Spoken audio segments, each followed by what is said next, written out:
In a world of remakes and remasters, Are we playing for what was once sacred and cool has now soured and become lame. Red? Gone are the days of pods and cowabunga. Now is the reign of slurp juice and dabs. Kids these days don't even know how bad they've got it. Now it's up to the best generation to rise to the occasion and make a show that dares to go where a lot of other nerdy shows have already gone quite a bit. That's right. They're going to talk about it a lot.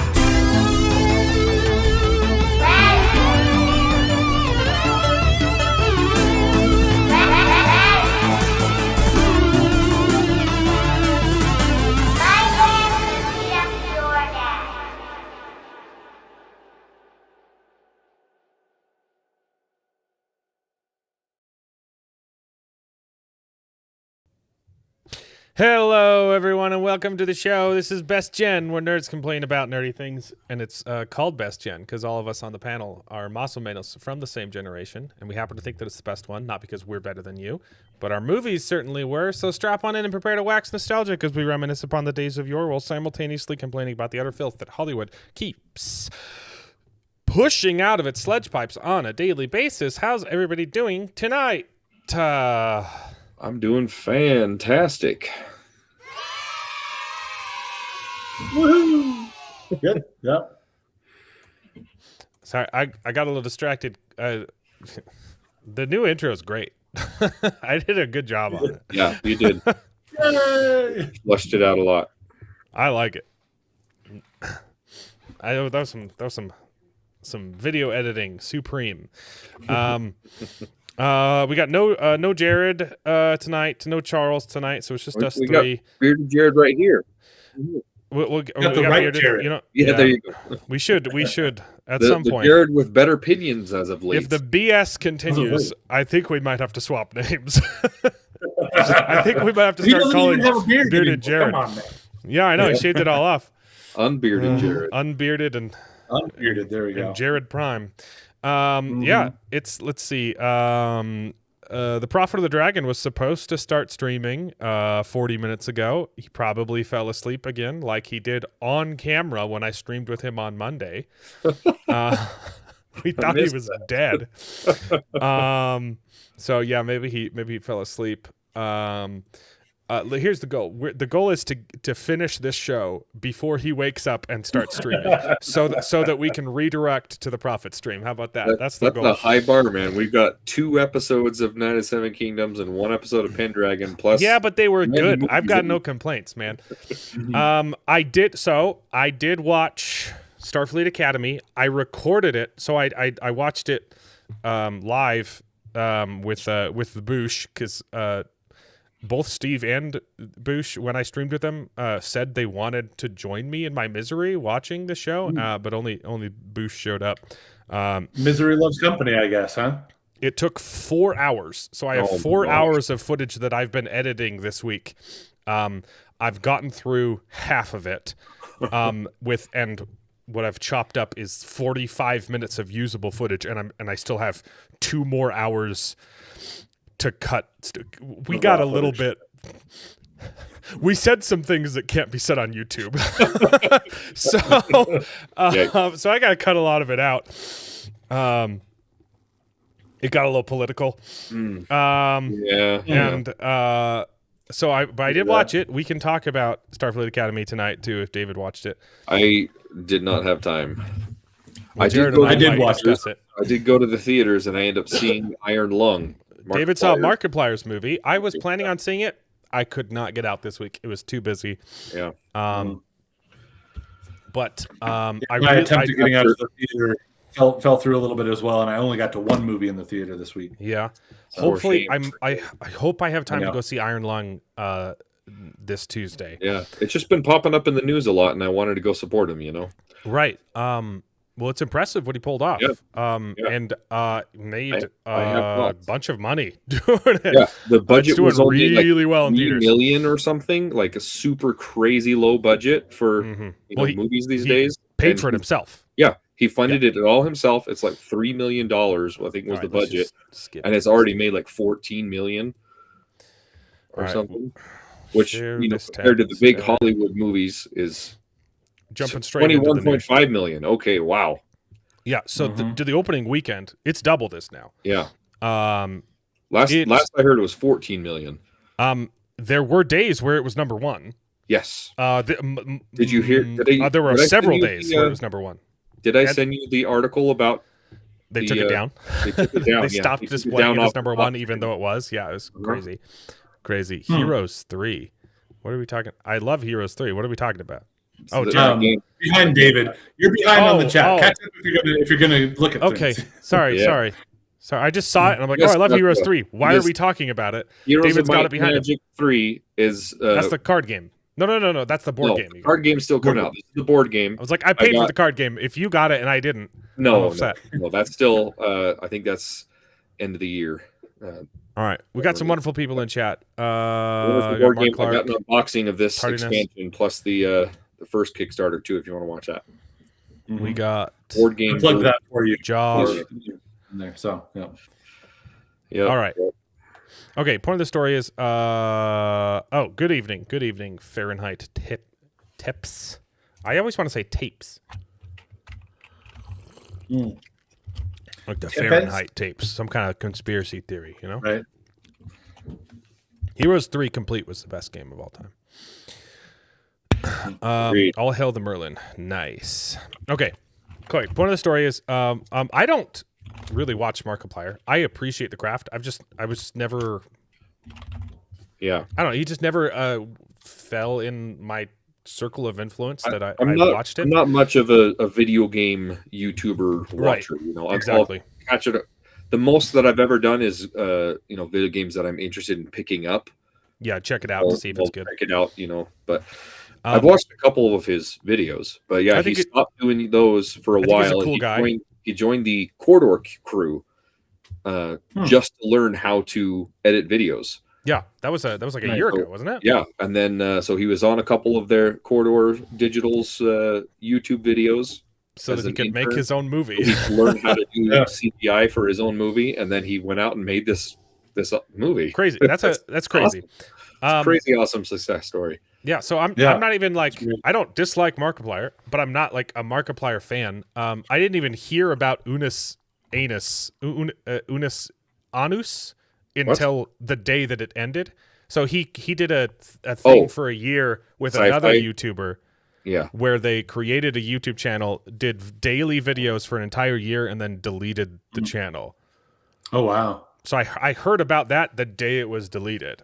But I got to give props to the guy for doing something awesome, making a ton of money, paid for it himself, made everything himself, directed, written, starred, edited, financed, produced, did it himself. And it's just some indie game by the same name that he played and liked and said, hey, look, this is a bottle episode. I could make this a movie. Super cool. David watched it. I haven't seen it. Planning on watching it. And he's kicking Hollywood's butt. Like he's literally. Let me pull that up. The numbers. The Mumbers. No. He's beating Sam Raimi. Yeah. Mm-hmm. For a while. It was number one for a while, but it was overtaken pretty quick. I think by Send Help is number one right now. Yeah, that's Sam Raimi's movie. But yeah, they took it off of the box office numbers completely in their overnight listings. He posted on Facebook or X or something like that, hey, I'm not look at the total numbers though. Anymore, he made the exact same amount of money as Sam Raimi did. Yeah. Uh-huh. And any guesses as to the production budget of Send Help? Oh, yeah, ridiculous. I mean, for a Hollywood movie, it's probably relatively cheap. Yeah, they don't have it listed. They don't have it listed. That's the adjusted. Oh, that's Yeah. the adjusted box office. Yeah. Which shouldn't exist unless it's 5 years old anyway. But Yeah. But yeah, I'd guess. Let's see. I'd guess a very cheap 80 to 100 million or something like that. Probably actually more like 150 million is probably what Send Help cost. You saw Send Help, right? Yeah, that's the one I went. Yeah. Okay. Yep. Is it good? It's all right. It's a very I've Sam heard Raimi mediocre movie, things. Yeah, it's 40 million. Yeah. 40 million, 40 million versus 3 million budget. Way cheaper than I was expecting. Wow. The Send Help it's like they're stranded on a desert island, so there's not a whole lot going on. You really have just the two actors, but they're big-ish named actors, so I could see them running a little bit higher price for who they are. But what bothers me is I saw the trailer and immediately said, "This is just the plot to Triangle of Sadness." The Oscar I haven't seen movie. Triangle of Sadness, Literally so. last year's like Oscar bait movie. Yeah. It's the exact same story. Very well. I could didn't be. watch Let me see either. that says it. So that's that. Yeah. Good job, Markiplier. Wish you Well the done. best of success. Man, Yeah, that's yeah. freaking cool. Freaking awesome. Was it good? It was interesting. So the movie sucked. Good job. No. Anyway. And he still made more money than Sam Raimi. I really enjoyed it. I wish that I think like I said, I haven't played the video game. It's very mysterious and strange and very intriguing concept. I just wish it was a little bit more fleshed out. I feel like he probably tried to make it too Esoteric. like the video game experience, and there's some weird surreal stuff that happens. It's supposed to be, yeah. And it just kind of, I don't know, it doesn't explain the world lore very well. Yeah, it's supposed to be vague but so I get that it was probably done on purpose, but I think making it a movie, there was a better opportunity to flush out more of that stuff. But I really did enjoy it. It was very interesting, very well shot. There were a couple scenes that were shot out of focus for a little bit too long. And like, okay, come on, bring it into focus. And some of them that are really, really dark, which again is on purpose. The premise is he's trapped in a box in a blood lake. Yeah. All the stars have disappeared apparently, and there's this lake, this ocean of blood, and he's just trapped in a submarine. He's a prisoner. Like he's a convict, test. and he's sent down in this little weird box hodgepodge together to submarine explore an ocean of blood. Or the ocean of blood, and the only way they can get pictures, because they can't see through the blood, is to push this little camera that takes an X-ray basically of his surroundings. So he just like moves around in different coordinates and takes the picture. And it's like stuff happens. I don't know if they expanded beyond the original game, but at least like the first 5 nights at Freddy's was like the limitations where it was the feature, right? Like you can only like look left, right, and up, and you have to right. I haven't played any kind of them. The whole thing is shot in this submarine. Yeah, it's supposed to be a couple like flashbacks that kind of. That's the thing.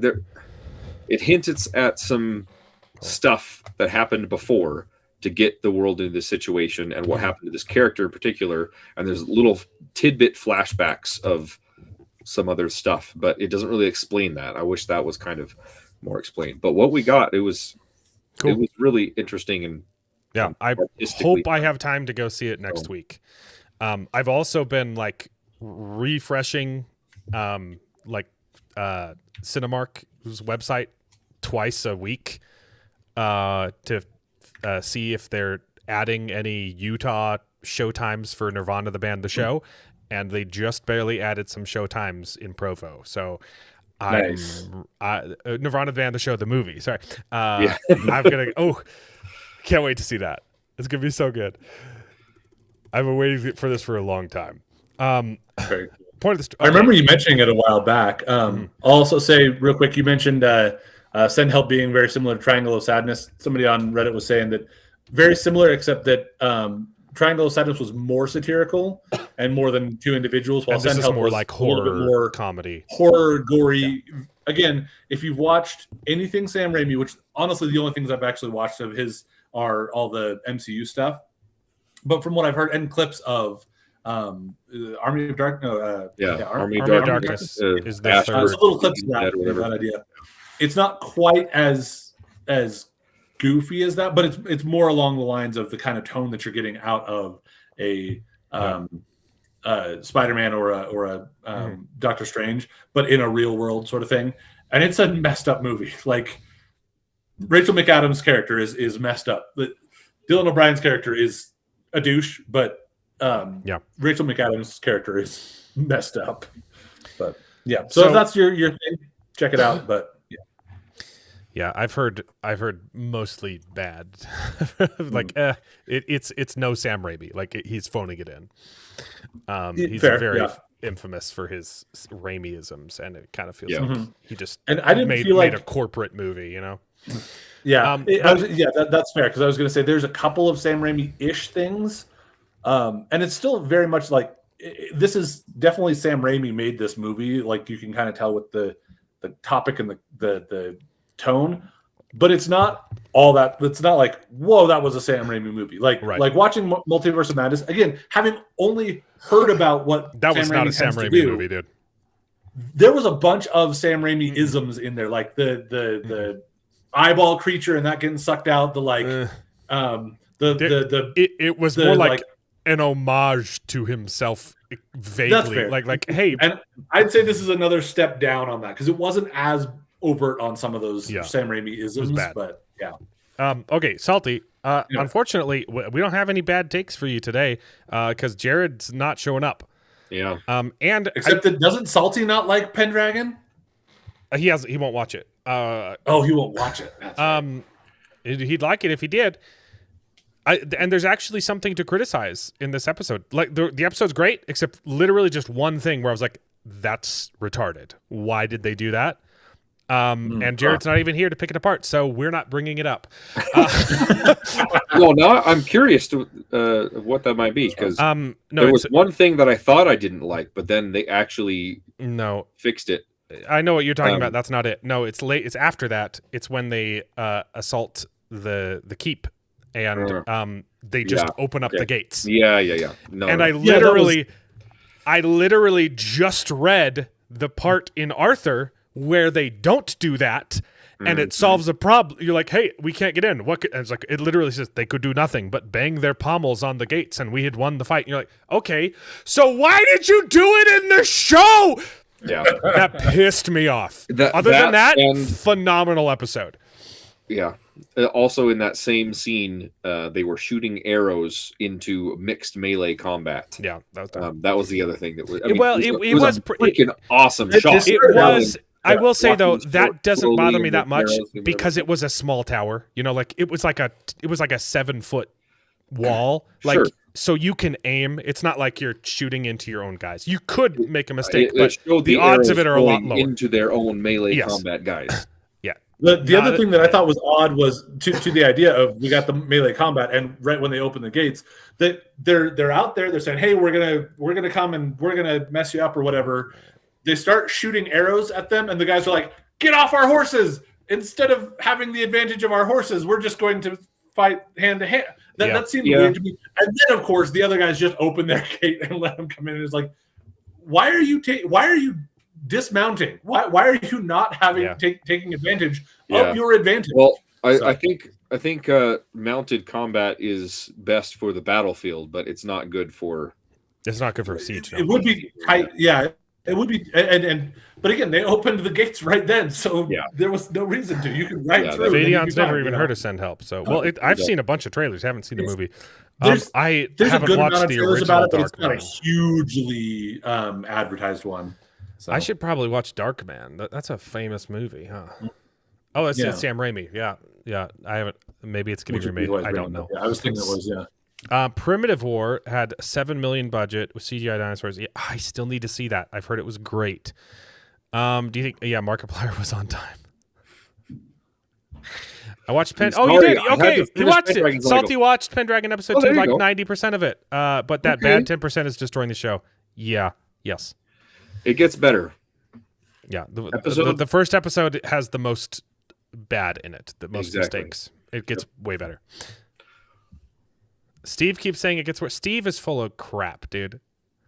Steve doesn't know what he's talking about. I don't know why he hates the show. It only gets better from episode 1. Yep. Keep episode watching. 3 and episode 4. Keep watching, Salt. It gets better. I love Steve to death. There's something wrong with that man's brain.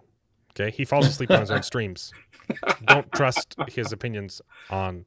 The proof is in the Pendragon cycle.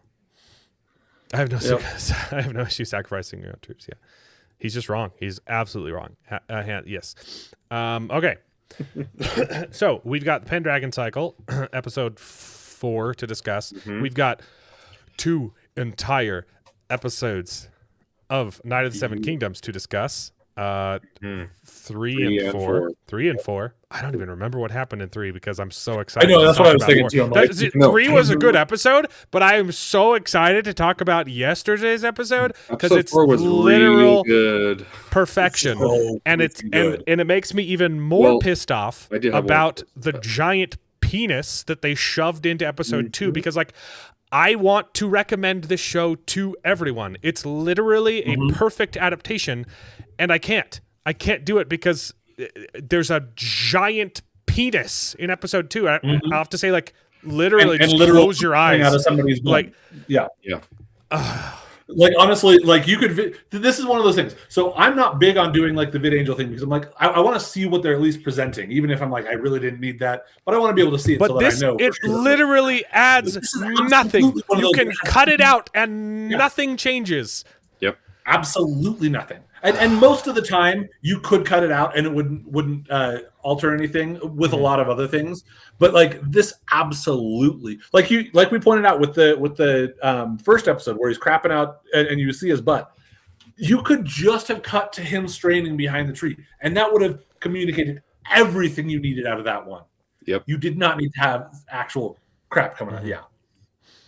Yeah. Oh. Yeah. No, you need to go watch. Like, honestly, Go watch it. like, leave us on mute. Go watch it right now. Like, it'll take us a while to get to it anyway. We're going to talk about some bull crap. Go watch Night of the Seven Kingdoms right now. Speaking of It's the bullcrap- best thing it's so good.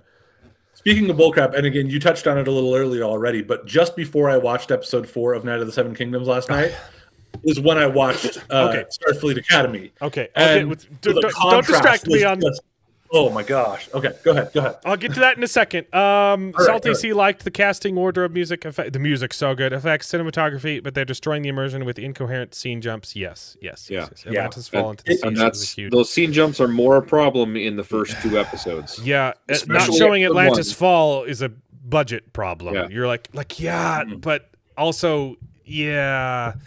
Yeah. Okay. I get it. Steve I just really said wish A Night we of the Seven had Kingdoms that too. sucked.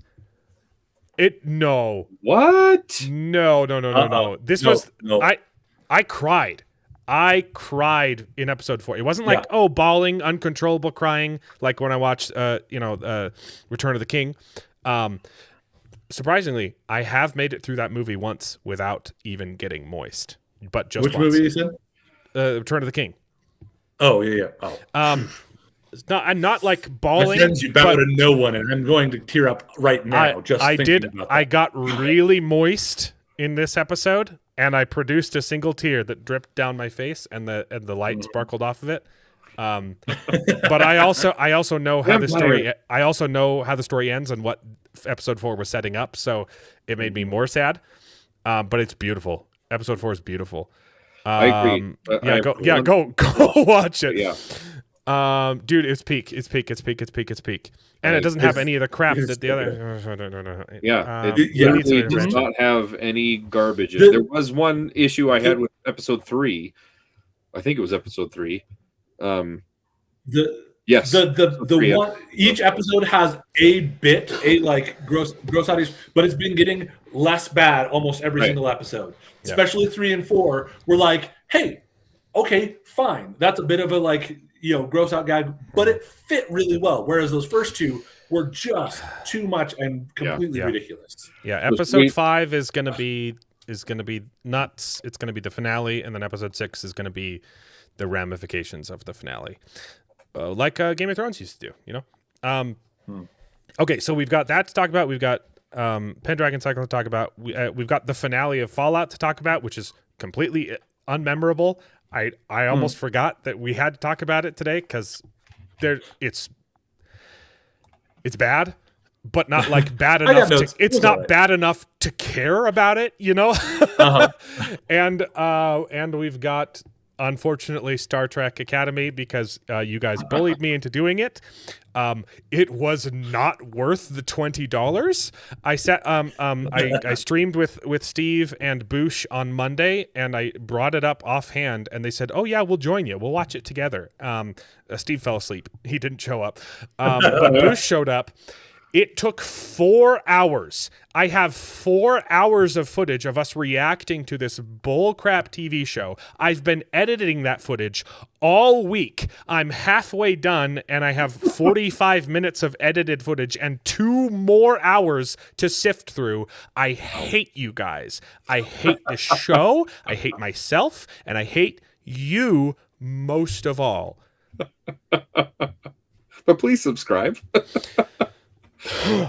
I'm definitely if I keep going, I'm changing the way I'm doing it. Not it was a mistake to let Boosh talk because he does not shut up. It was really fun though, but man, the editing, because I had to watch it twice. I have to watch it twice. Yep. Okay. Turning you savages off. Okay. I used to be disappointed with the series finale of Korra, really feeling like a season finale instead of a series finale. Yeah, okay. Fahrenheit beat my disappointment for the end of Korra. Okay, yeah. I feel like $20. You didn't have to. It's taken all week. I had other videos. I made I was feeling really good because like on Tuesday I edited. Over the weekend, I edited like 4 videos and they're already up for members. I'm like, oh, I'm ahead. I'm feeling so good. And then made 0 progress for the rest of the week because I'm editing this stupid Star Trek Academy video. It killed my momentum completely. Yep. Okay, so we got that to talk about. What do we talk about first? We gotta save Pendragon Cycle first. Okay, let's talk about Pendragon Cycle. I really liked it. It's a good episode. They made some pretty significant changes. Oh, let's do news. Let's do the news. Sure. Let's do the news first. Okay. So, Donald Trump is a racist. What else is new? I gotta say, look, I voted for Donald Trump 3 times. I didn't vote for him in the primary, so only 3 times. Yeah. Well, do you count the presidential preference poll that we did? Because in Utah we didn't have a primary. We had a preference poll that was part of, and unfortunately Nikki Haley won more votes than any other state in history during her because Utards are really living up to their name. So I technically have voted for him 4 times, but yeah, I just can't condone this. This is what drew this. This is the end of the line for me. This is the line in the sand. His team uploaded a video talking about voter fraud, and then at the end of the video, after it ends, the screen grab accidentally recorded some of the next video, which is the Obamas as monkeys.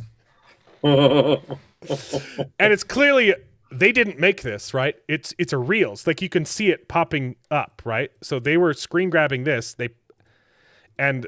You can what? And it's just a couple seconds. Oh my God. But of course, it's funny. But of course, it means Donald Trump is an absolute racist. They've already deleted the video, right? And they didn't even make it. But there's a whole bunch of fake accounts saying, I voted for Trump 3 times. And this is where I draw the line. I can't stand racism. You're like, okay, it's a bot. It's a bot. So that's why Monkey Obama is on the thumbnail. It's actually a pretty funny video too. But what's funny, I gotta talk about this. Black people as monkeys will never not be funny to me because the people complaining about it are the racist ones. That generally is the case. Right. If like it's the same Anybody. thing with the goblins in Harry Potter are Jews, right? Because you see a negative, you see something bad on screen and you immediately think, oh, that must be the Jews. You're the racist person, right? Hmm. Now, obviously, superimposing Obama's head on a monkey is a little bit worse than right. Right. But here's some points. Yeah, the real racism are the people insisting that it's racist. The black people aren't monkeys. They don't own the monkey body. Now, Barack Obama was a complete joke. Okay, nothing to do with his race. He was a horrible president. Destroyed this country. Okay, so I think of him as a monkey, not because he's black, but because he's an idiot. Also, Bill Maher called everyone out for being hypocrites. I don't really like him, but he's totally right on this. He's like, there are no apes in Lion King. It's a cartoon character. Okay, that's the rule. So it's okay for someone to make, and they were okay with making Elmer Fudd shoot Charlie Kirk. So you're hypocrites. You're idiots. Also, he's been coming up with some good takes lately. Right. Honestly. Also, like this meme sums it up. Okay, no black person should ever be depicted as a monkey ever. Why? Why is that? Honestly, I think nobody should be depicted as a monkey ever if you're just trying to insult them, because it hints at an unevolved version of them. And yeah. Anyway, But why is it wrong for a black person over any other? Not a white. It's no. That's it. I agree. So that's the controversy. Yeah. That's the news this week. Yeah. Okay, this is 9 7 Kingdoms. We can skip that. That's Game of Thrones. Okay, news. Aragon is getting a Disney Plus adaptation. Yes, I heard. So mixed bag. I will say the author has been very vocal about it on X, and he's very excited. And one of the things he tweeted out before this was announced, like 2 weeks ago, was that he has the same contract lawyer as Brandon Sanderson. Nice. After when Brandon Sanderson announced his thing, he commented saying, and he said, I have the same lawyer. He's basically hinting, hey guys, they're going to announce an adaptation soon. Last week, he sent out a tweet saying 4 is a really good number. I think assuming like 4 seasons, because there's 4 books, except there's also a 5th book though. So I don't know. I haven't read them. Well, yeah, that just came out though, didn't it? Not like last year or something like that. So he's happy, at least publicly, about it, which is a good sign. It's Disney Plus, which is a very, very bad sign. But also the original like, adaptations, they've taken a lot of L's, and maybe like people have been okay with Percy Jackson. Yeah, I think it's pretty racist to race swap a character. I've watched 2 episodes of it. So yeah, I don't think this is good news. Yeah. But we'll see. The new season, I haven't seen. I've seen 2 episodes of the first season, and I stopped. I hated it. I have heard a lot of other Percy Jackson fans have been pretty happy with the new version. But yeah. You sent me that Jeremy Boring did an interview on Film Threat. I have not watched it yet. I pulled it up, and I've been editing your stupid Star Trek Academy video, and I have had no time. We didn't. Yeah, we had a presidential preference poll, no primary. We're actually not supposed to have primaries at all because we have a caucus system. But now we have primaries because some executive a few years ago unilaterally decided without a vote that we're going to completely bypass the caucus system by letting candidates file for signatures to get on the primary. So it's now pay to win. And that's why we've elected Governor Cox twice, and why every single Republican in Utah is a complete rhino, and why we're the only Republican state that pays blue state taxes, and why no one can afford to buy a house here. And this happened this week. our land is more expensive than California. I did see something about that. Yeah. Utah is a hellhole right now. And I've been trying my best for years to fight against it, and no one cares. Yeah. This last local election was disappointing ever. I don't think a single candidate that I voted for won, and I know it's the same. I've been a county delegate since I moved here. Since I moved to Spanish Fork. Oops, I just doxed myself.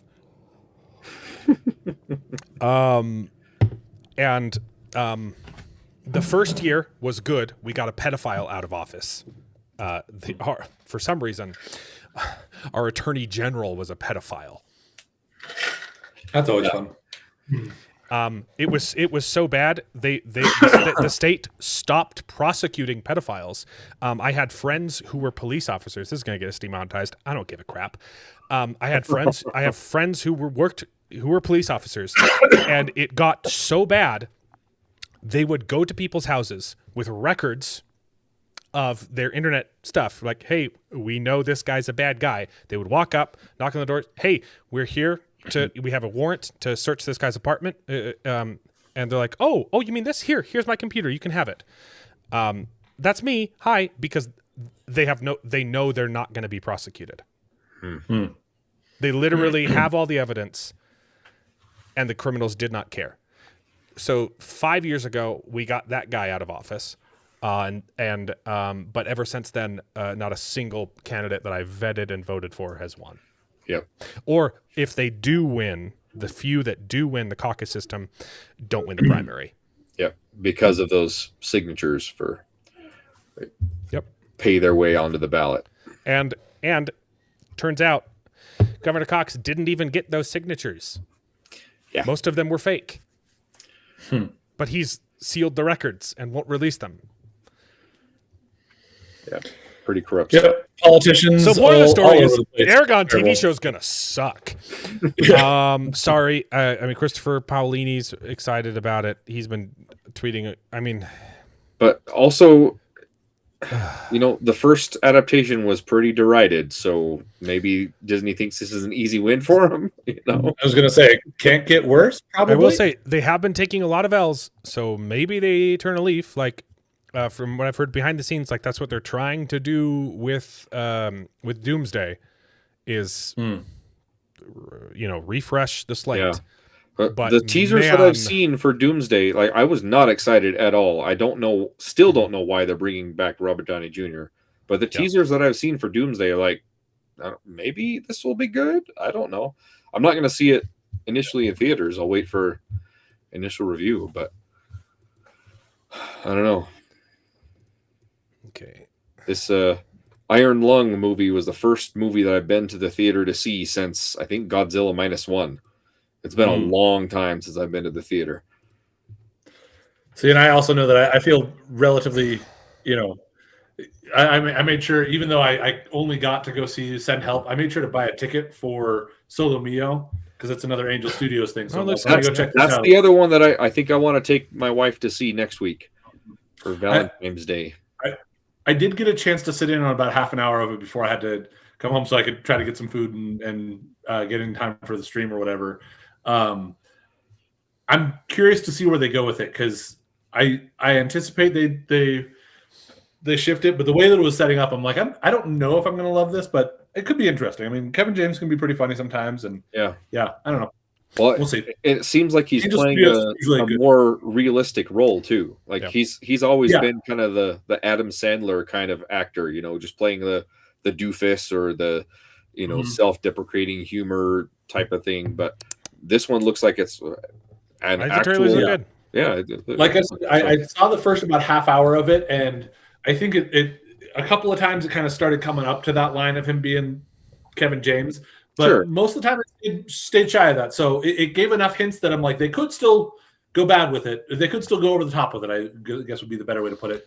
But so far they kept it reined in fairly well. Like, one that I really want to go watch it again sometime, I think it's on Netflix, is Here Comes the Boom, because that one was one that he was in that was actually really good, if I remember correctly. But anyway, yeah. He did. He took his wife to go see Markiplier's movie. I mean, hey, it's always a good movie. My wife can't do horror anymore. She gets messed up. It's not that scary. There's a lot of blood because No. She's the like submarine in she blood. read But yeah. she read the Ted Bundy's biography and wouldn't kiss me for 2 months. Like it doesn't work for. She's messed up.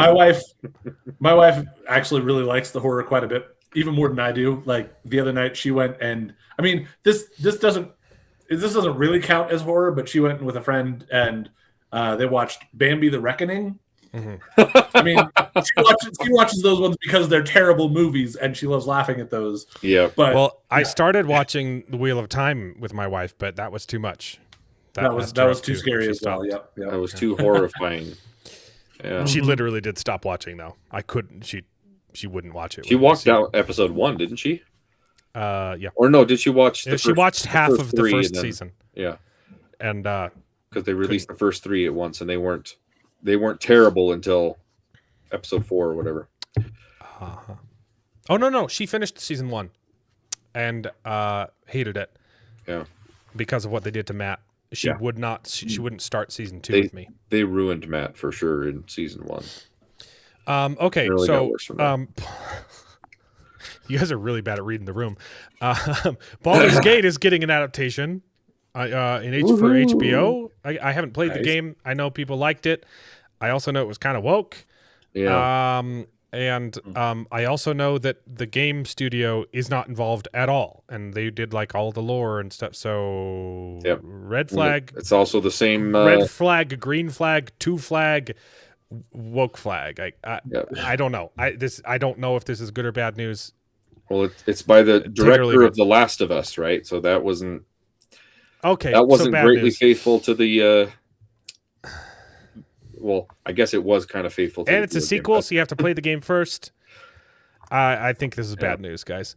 They did a Bambi movie, a slasher Bambi movie. The Bambi: The Reckoning one. Yeah. They also they did 2 Winnie the Pooh slasher movies. They also did the Bambi: The Reckoning. There's also, I don't remember if these are both out or if they're at least planned and going to be coming out, a Peter Pan, Neverland Nightmare, and Pinocchio Unstrung that are supposed to be in that same universe, and they're eventually going to cross them over into a Avengers-style crossover. So, wow, That's crazy. Not care. Hey, Slasher this is one of those. Yeah, this is one of those situations though where like the first one they made for like $100,000 and had enough success to keep going. So, yay for small independent. It's almost like if you don't spend billions of dollars on a movie, you can make a profit even if it's crap. Yep. And that's one of the things that happens a lot with horror movies is they make them cheap, and whether they're good or not, they make money. So, you became Bambo. Yeah. I haven't played any of the Baldur's. I haven't played 1, 2, or 3. I've played Heroes of Might and Magic. Is that doesn't count? No, that's not. That's not different thing. There's Baldur's Gate Dark Alliance. Bro. I played Dark Alliance, but I've played. There's another. There's another one in the same universe I've played. I can't remember what it is. But I played Dark Alliance 2. You played the second one? No.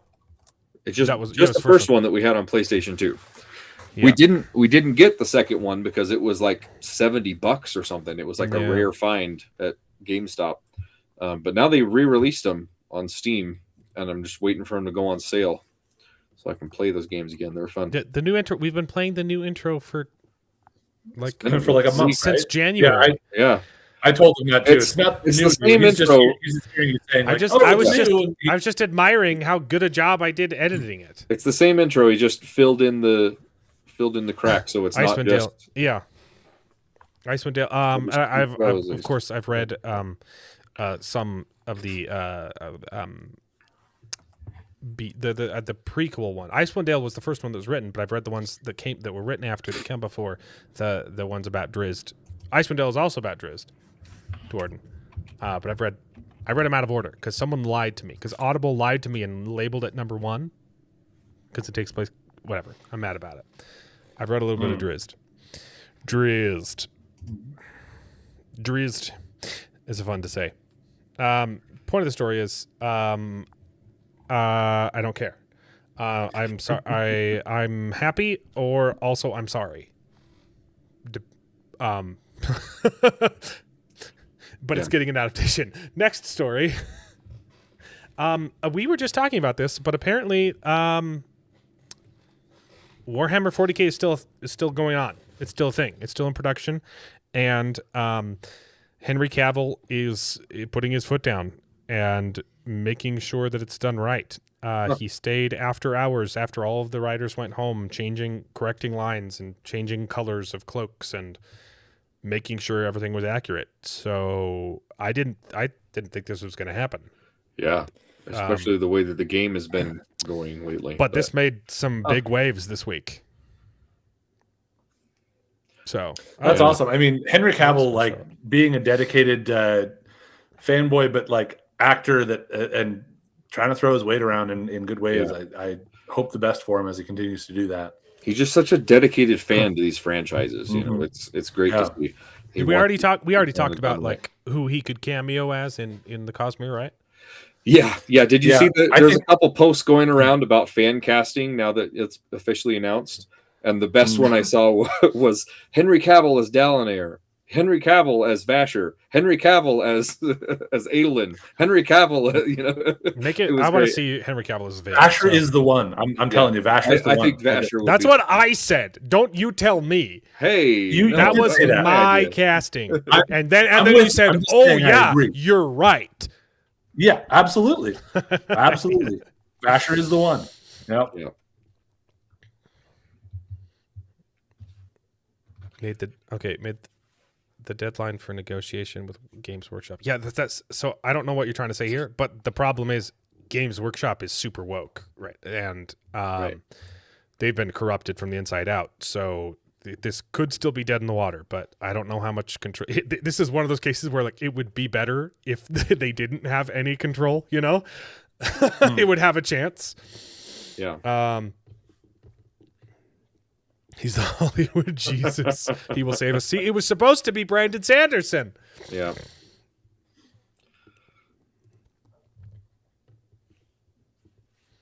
I don't know. Yeah, we'll see. Sorry, I'm not sick anymore, but even after you have a cold, you still have a cold for like a month afterwards. Your mouth is just, throat is filled with phlegm. So sorry if I cough into the microphone. I've been trying to mute it. Yeah, we all know about Simulu. Don't bring it up again. He's trying to derail the whole stream. I think Charles sent this to me because I don't think this is real. No, I'm pretty sure I've heard there was other confirmations that came out that Tatiana's still in. Charles he's basically a boomer. Like he falls for all of like you know, like those emails, the forwarding emails. He sent me a lot of articles like this where like, dude, look at the source. It's just a guy. Yeah. This is not news, Charles. You idiot. I brought it up anyway because he sent it to me. But he's not even here. That would be pretty good casting. I'd be okay with that. Yeah, sure. Yeah. She's already been a green character, so I mean, she's She's also a home wrecker, though. So there's that. Yeah. Oh, please no. Yeah. I think Charles also sent me this, and he didn't know if it was. I think he thought it was real. I don't know. Oh, Charles he's a character. Yeah. I'm not going to talk about that. This is the same Charles. It's the same guy. I got to start screening Charles's emails. Yep. Conflict erupts. Sydney Sweeney bluntly criticized Bella Ramsey amid accusations that she exploited her physique to advance her career.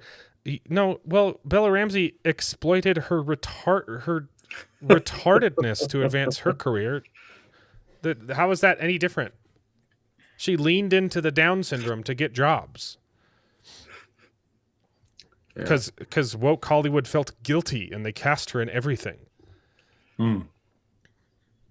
You're defined by your idiocy. So okay.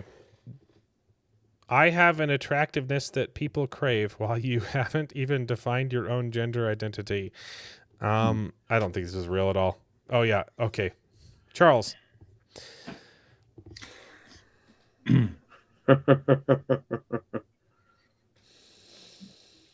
Oh boy. Well, check what he's saying in the comments here. He's at least trying to backpedal, saying he just wants to know what your thoughts were, whether or not they were real. But fake things we don't really care all that much about. So. Oh, okay. Yeah. But he definitely sent me this one thinking it was real. He said he assumed it wasn't official. The comment above this one, He's talking it about wasn't Robin. official, but he wanted to know your thoughts. Yeah, no, that was the Yeah. Elliot Page. True. Ellen Page. Sorry, I misgendered her. Ellen Page. You gotta check your sources. He just sends me. He believes everything he sees. Yeah. He's a sweet summer child. He's so innocent. Did you guys see this? Nope. No. You don't really need to hear the sound because it's all AI anyway. But it's a AI version of The Way of Kings, right? Okay. Sure. It's not bad. No, I can hear the sound, and it's silly if you can't hear the sound. Yeah, You don't need to hear the sound. It's just, Yeah. I mean, that looks pretty pretty impressive. good. Yeah.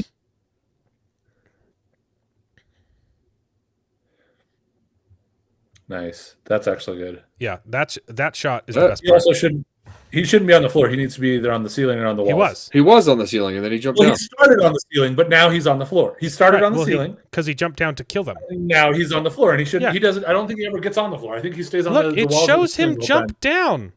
No, I'm not. That's not what I'm saying. I'm not Okay. criticizing the AI. I'm Right, criticizing but they're on the floor, so if he wants to accuracy kill of them. the story. Well, he can kill him from up top. Okay. I will say, this shot is And probably he the was best thing. flying through it half the time, but yeah. This is the best thing in the whole Yeah, whatever this is. was really That good. looks really good. Like there's nothing That's fantastic. janky about that at all. Mm-hmm. Where's Kaladin putting them to sleep with flutes?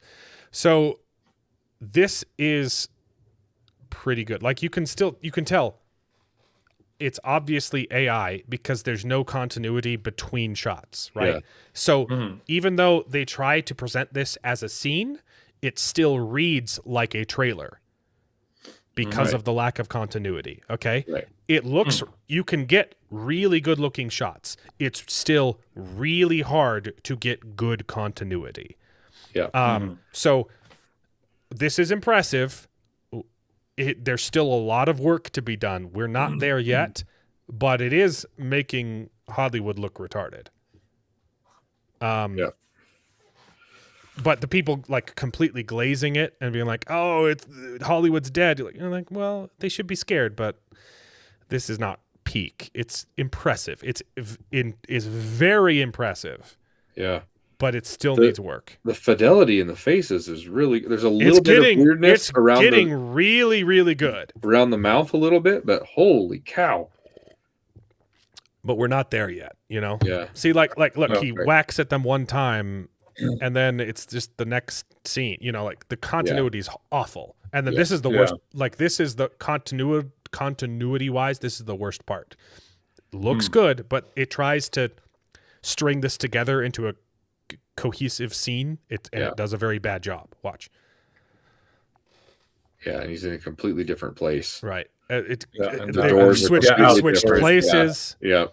So impressive, still needs work. But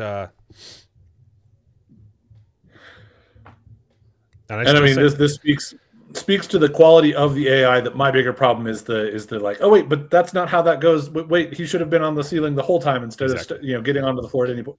Yeah. So, but that means that it's doing a good job of making things look real. right. You know. Yeah. So I still say like you don't want to make an AI movie from the ground up. The best use for AI is film your characters and have AI fill in the gaps, right? Like get a real performance from a real human being and paint them with AI, you know, like the AI It's needs to almost- be specifically trained on your artwork and all your Yes. 3D models, you know.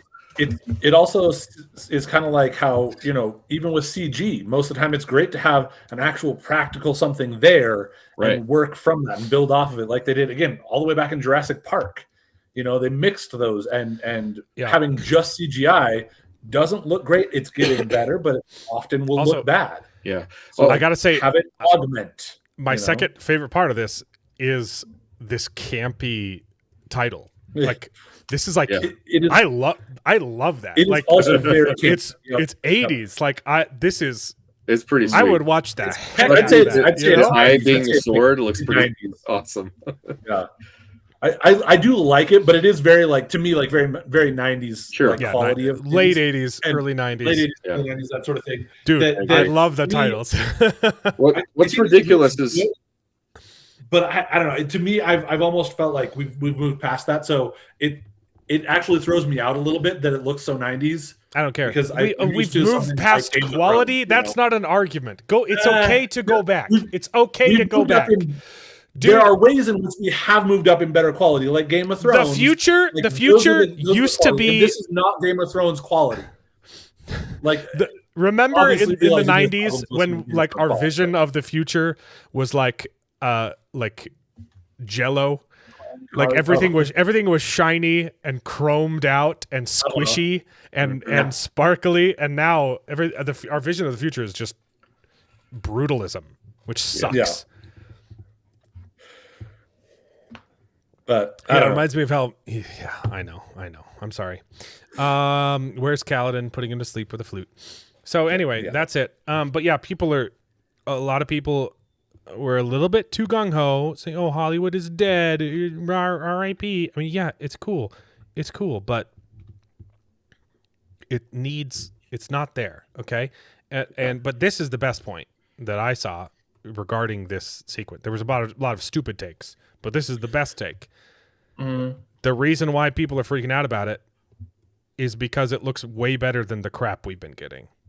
These are all from different shows, and they don't look like it, you know? Yeah. One of those is Willow, right? Yeah. We got Willow. That's what I would say is The Witcher. is The Witcher. It reminds it reminds me of like the Willow TV show where I'm like, for what it was, I was able to kind of enjoy it. It felt very CW, but it was too polished, too pretty, too clean. And this felt like that. Like, and so that's why I'm like, I want something a little bit more gritty and real than what we got with this AI one. But that's a good point that it looks the same as all these other shows that were not great. So,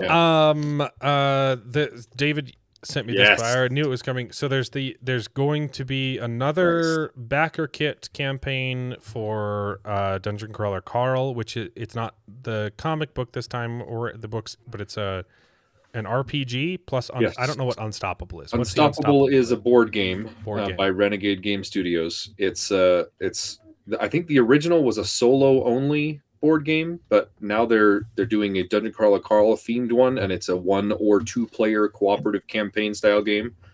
I think it's a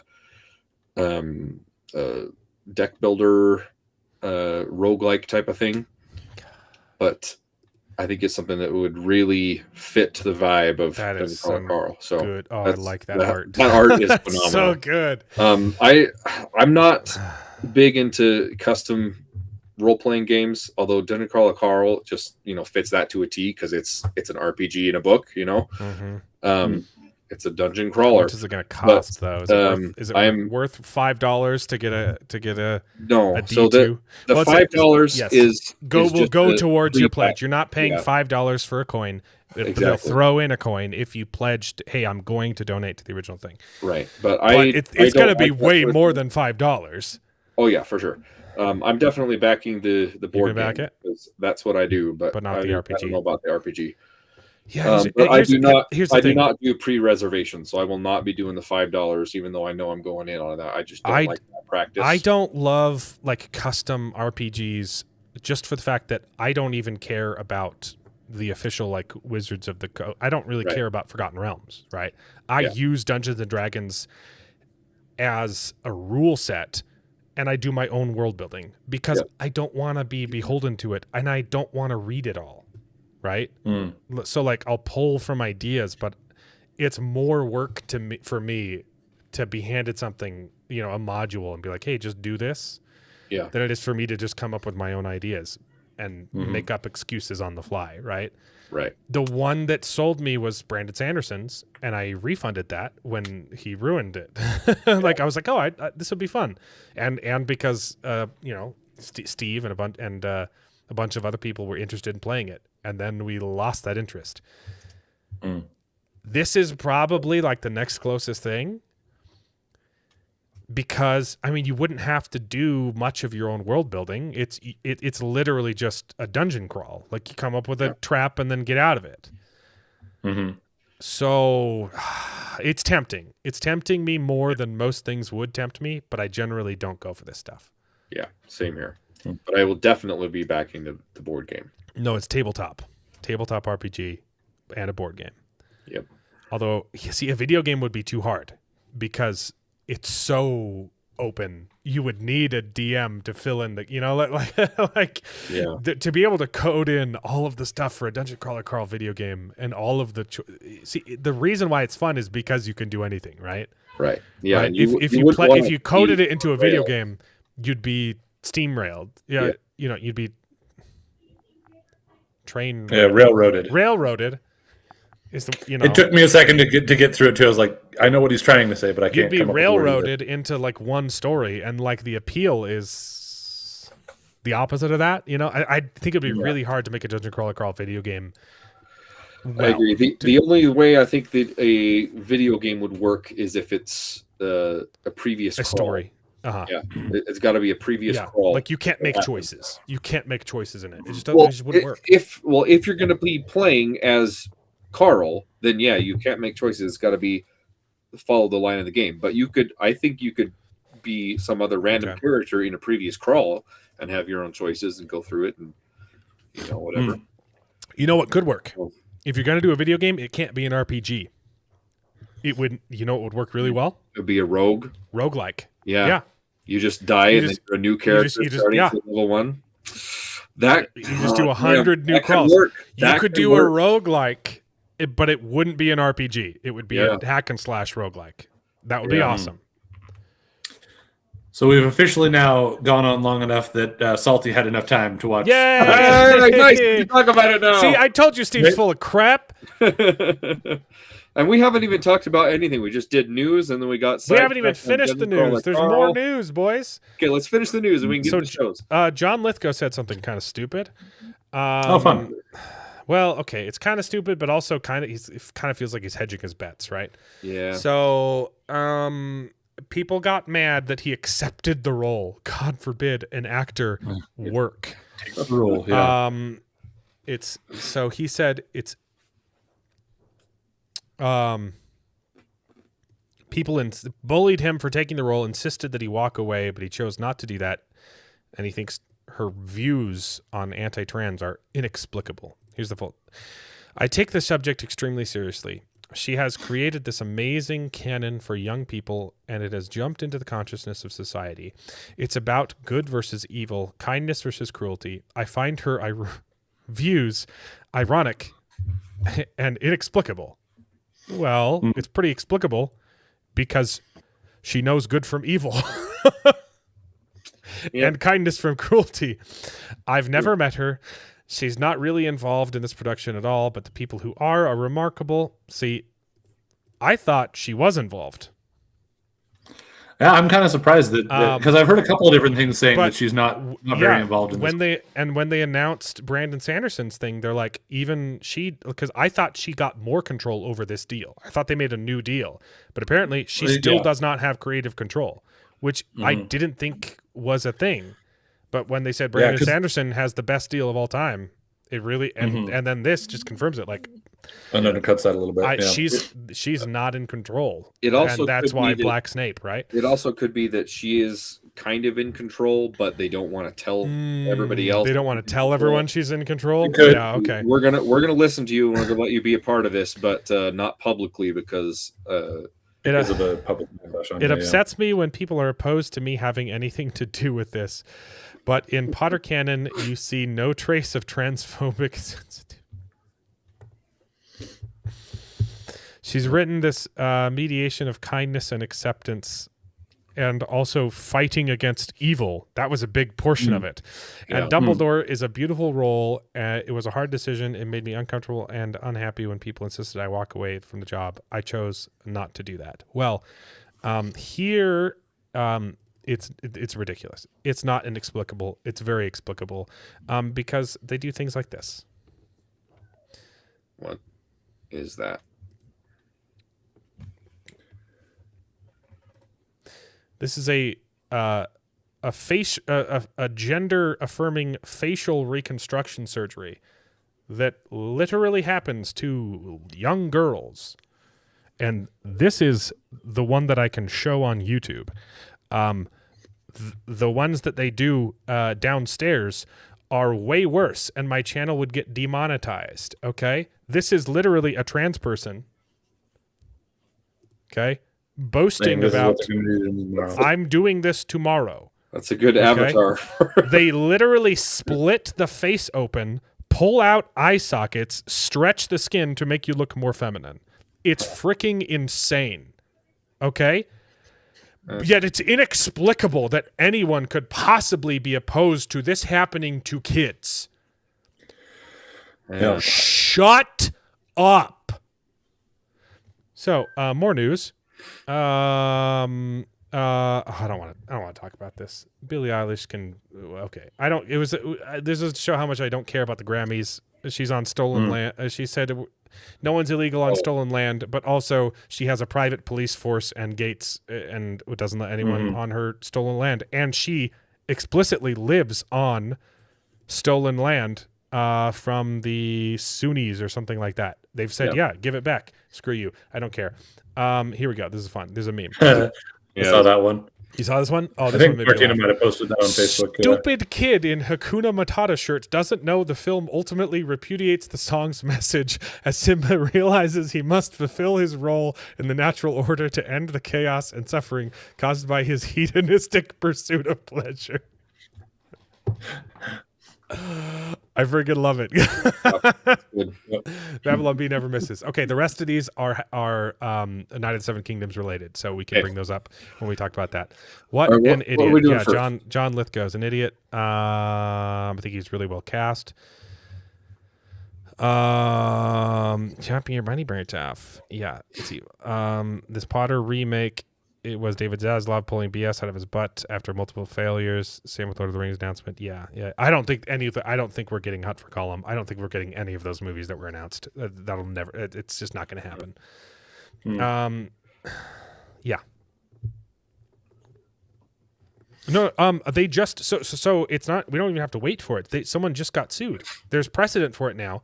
Detransitioner has now won a case, or maybe it's in the process of winning. They're in trouble. Doctors are in big trouble. Anyone who pushed this, they're going to lose they should lose their licenses.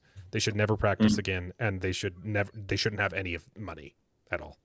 They're going to have to give it all up because it does not fulfill the Hippocratic Oath. It is evil, and they are in for a reckoning. So, what do we talk about? Let's do Pendragon Cycle first. Pendragon Cycle, episode 4. I loved it, except for when they opened the gates. That was retarded. Yeah. Otherwise, phenomenal episode. No comments. Let's move on. Great I got one. No, it was really good. It was just a really good episode. It was a really fantastic episode. I didn't think that I was gonna like what they did with Mara Dunham. That's the place he goes to when he was where he was the king, where Uther starts and attacking they haven't shown any of that in the backstory because they skipped all of it. So I didn't think it was going to work, but it really, really worked. I really love Uther coming in and it, like showing that. Why is he sitting in the king's seat? Yeah. So the tapestry of him with Excalibur on there and it's flaming, and his eyes are like in flame, and he's like. And it goes to that bit of I thought for sure it was going to go into a flashback to him again, and she's like, "I know." When he starts talking, he's like, "Oh, well, that's a story. That's a story I could tell you, but we're not going to do that." Like, I thought it was going to be a flashback there, and I thought it was going to be a flashback. Well, there kind of was in his mind, just a little glimpses of when he got the sword from from Karis. Forgot Excalibur from Karis. I thought it was going to go back and show that, but again, it didn't. It hinted at that, and I really liked how they did it. I didn't think it was going to work, but it was great. It was like, yeah, Merlin is the rightful king of here, and he's doing this for himself. He wants to usurp the throne. And Aldan's you've read the books, right? Yeah, you have. I think so. It sounds like it, basically, what he's saying here. Yeah, that was really well done. As somebody who hasn't read the books, like, I thought that worked really well. I did not feel confused by that. It was definitely one of those things where you're like, oh, I can tell there's backstory that I don't know here, but they treated it really, really well. Yeah, I think. I was really scared going into there. Like, I know he was supposed to be the king of this place, and they say that in the thing, but I'm like, but we haven't seen that. So how's this going to work? But they and I loved how it like it set it, because Uther has been this a-hole that doesn't trust Merlin, and the way that it was presented does a really good job of showing that, like, making Uther feel like he has a good reason not to have trusted Merlin, and then it all comes together. Just the dynamics between Uther and the steward guy, Pen whatever his name is, Peleus. Yeah, was great, and especially at the end when they finally part, and he was like, "Hey, maybe when we get back together, we can finish where we left off." And he's like, "I still think you should be flogged," and then they shake hands because they're just like, "Yeah, we don't agree, but you know what? I respect you." I thought it was so great. Yeah, I agree. Peleus is really well cast too. I love his dynamic. Everybody in the show is so well cast. Salty just became a member of the channel. That means I need to remake my channel outros and add another name to the credits. 99 cents. It's definitely worth it. Thanks. You got a sombrero on your name. You got a sombrero, baby. Nice. Just wait till you've been a member for 4 years. You can have a gay sombrero. The other thing too that I loved the way that it because at least from what I am aware of other things with Uther's kind of a jerk and a dick. So he is. He's a jerk. He's kind of a dick in the books too. Yeah, it's great. But then you're also like, you can get where he's coming from. He's a relatable dick. He's so good. I think they did a great job with that. Yeah, I agree. Yeah, he's a dick, that you could, grab a beer with, You want to hang out with that. Yeah. And everything. You want to hang out with him like Sir Arlen of Pennytree's dick? Wait, no. No, not that one. What? Gosh. You ruined it. You ruined it. Yeah, it was really good. I really liked this episode. I liked everything that happened with Aurelius too.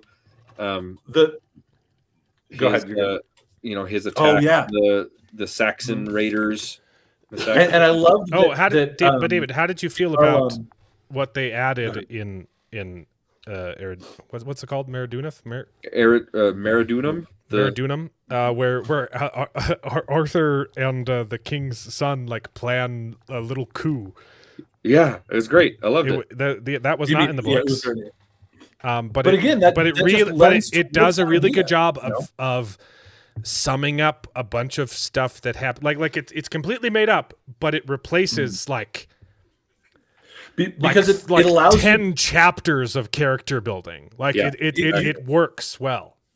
They set that up so that you got the real emotional impact of what had been going on there, where this king that was filling in for Merlin for so long was failing his people, but you kind of got why he was doing what he was doing, and then you can see the frustration from his son. And if they had just said that and then not had a conflict, that would have been but because that was leading to a big conflict and it was parallel with Uther's concerns, it worked so well. It was great. Yeah. I agree that I did rewatch that episode because I had to see it last week without my wife, so I rewatched it this week again.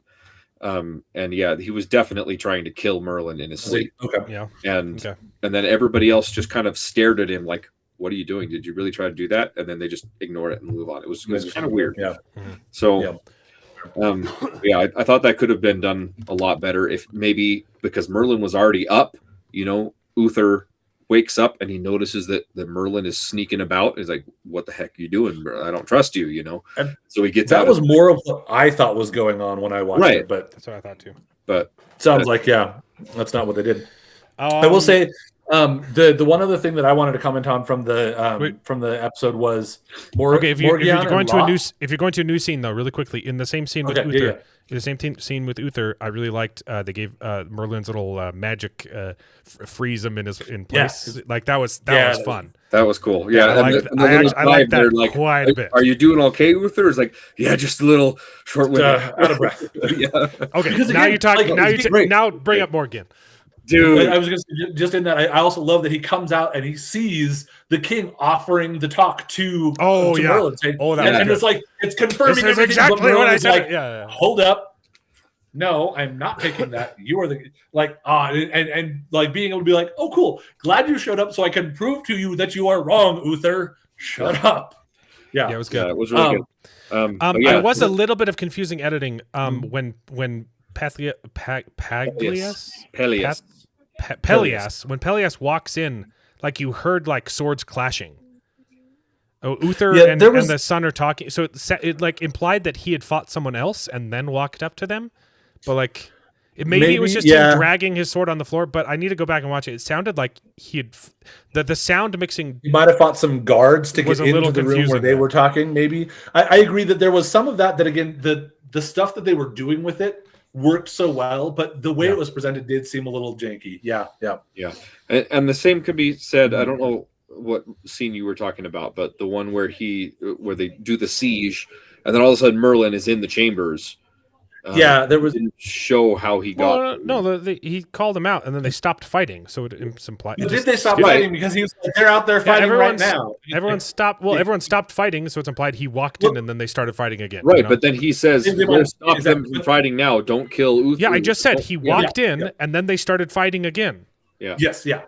But he used his magic to. They already showed he used his magic to stop everybody, and then.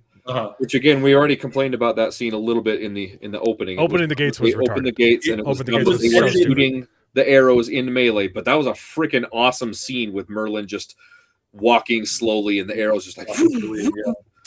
Yeah, I did see that. Everyone's saying that Helen of Troy is black, but I think she's been cast as Athena instead, which is also offensive. But I don't think she's actually cast as Helen of Troy. Either one is bad. Anyway, we're talking about Pendragon. So the other sort scene that I was going to bring up was, first of all, Morgan and Lot. They're bringing in Lot way early. So Lot's not even really in this book. He's at the very end, like the last chapter. But so I like that they're bringing him in early because he's kind of important. And also we got to see Morgan naked for a little bit. Sort of, yeah. But okay, so that was actually the scene that bugged me a little bit, because so he comes in and he like opens the door and it squeaks quite loudly, and somehow she's not noticing, but you can actually see that the door like comes in and it's like in frame, no longer moving, but it's still squeaking. Very nitpicky, but it's one of those things where it's like you can still hear the door squeaking, and it's paused there in the camera frame, and it's like, that was a little janky. I didn't mean to say not a big deal, but it was Athena. one of those things. I meant to say the Calypso.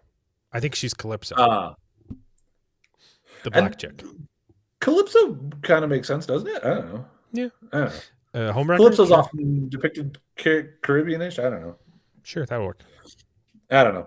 I'm also not going to get too worked up about it. I think it's dumb when they do it, but I also am not going to get worked up on it. I don't think it's dumb. I think it's racist. I think it's racist to do that, because the only argument is, why does it bother you so much? It doesn't. Why is it so important that you change it? Like, it's the same thing. I do still mostly agree with you, but I'm just not going to get worked up about it. It's just, to me, it's not worth getting worked up about, but I agree with you that it is being more racist or as racist as they are thinking they're calling other people out on being. Yep. So, she noticed, she just didn't care. Yeah. Occult euphoria. Yeah. That's what I read into that scene. Yeah. And again, that I did get that she probably noticed and didn't care, or was aware and didn't care, but it was kind of one of those things where he's trying to sneak around, and if he thinks he's trying to do it without her noticing, when the door starts squeaking, it's like, that's not going to be very clandestine. She of course noticed it, but again, more than just the fact that it was very creaky, even though he was trying to be quiet, the fact that the door stopped opening and was there in the frame and it was still creaking was let's see what That was else. my little thing. This episode covered a ton of ground. Yeah. But it worked. But there were a bunch of time skips, but it worked a lot better in this one than it did in episode 1. Holy crap! Where did the episode start? It starts with. What are we talking about? Are we talking about Night of Pendragon. 17 or- No, With no, we're still talking about Pendragon. it starts with. With them them showing in up to the lake with the fisher. Avalak, dude, with yeah. with They, Avalak, they show up to Enis Avalak. Right, because that was how the last episode ended. Right. Okay. Sorry, I And had that was to- a great scene. My, and of King course Avalak. Jared's gonna be like, why is he getting in the water? I don't understand. I love that. That was great. That was why did Merlin climb in the water? I'm like, okay. Granted, what's his name? Taliesin had a better reason to get in the water. What's his grandpa's name? It's Avalak. Yeah, granted, Avalak, Avalak isn't sexy and naked in this scene, right? So, but it's the same motivation. was It's cool. love. Okay. Different kind of I love. thought that was very sweet, and being able to have those conversations between Avalak and Merlin was really cool. Like, Great. I still think there's something to be said about that. It's not very clear on the difference in progression of age of the Atlanteans versus other people versus the Britons, or Well, they just that's haven't progressed. Kind of like, That's why. but Avalak is older now than he was. He was more. Slightly. He had darker hair before. He's also he also is wounded. Oh, but that's you don't know that, do you? Well, no. So I know about that because of I know about that because of the book, because of Taliesin so far. That was something that was vastly missing. Where I'm like, You I just wish we could've finished gotten that reading better, Taliesin, right? Correct. Which I also was confused because when in this first or second episode, and she picks up Morgion and takes her out of the castle when things are going, and when Karis picks up Morgion and helps them escape Atlantis, I thought they made it seem like the queen was dead at that point, but she doesn't die there. She makes it all the way through. She dies in the show, but yeah, she dies. That's what I'm saying.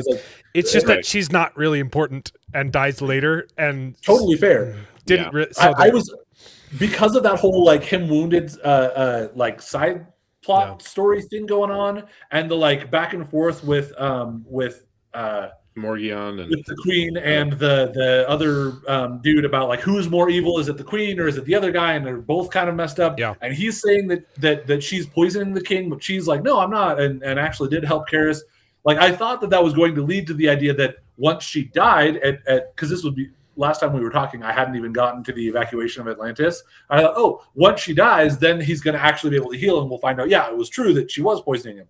But no, I guess that's not a thing either. I don't know. So, yeah. But he survives a really long time for not only being already very, very old, but also wounded. I'm like, hey, I guess that's good that he keeps on surviving. I've had Steve's stream open this whole time, and he's pushed back the start time like 6 times. It's supposed to start in 5 minutes. We'll see if it gets pushed back again. Yeah. But yeah, he didn't like episode 4. Anything else about this episode? Pendragon. I thought it was a really good episode, except for that one stupid thing where they open the gates. Well, the ending bit with Morgion was awesomely creepy, right? Mm-hmm. Yeah. Where she's like I said, Morgion a lot weirdness, and then the Satan avatar dude comes out of the shadows. That was a great visual. Yeah, I have no complaints. I think the show's fantastic. I mean, we've already had our complaints, and they just don't apply to this episode. Yeah, them Atlanteans are tough mutter butters. Yes, they're tough mutter butters. Mutter butters. Yeah, mutter butters. Yeah. Okay. I think we gotta. Anything else?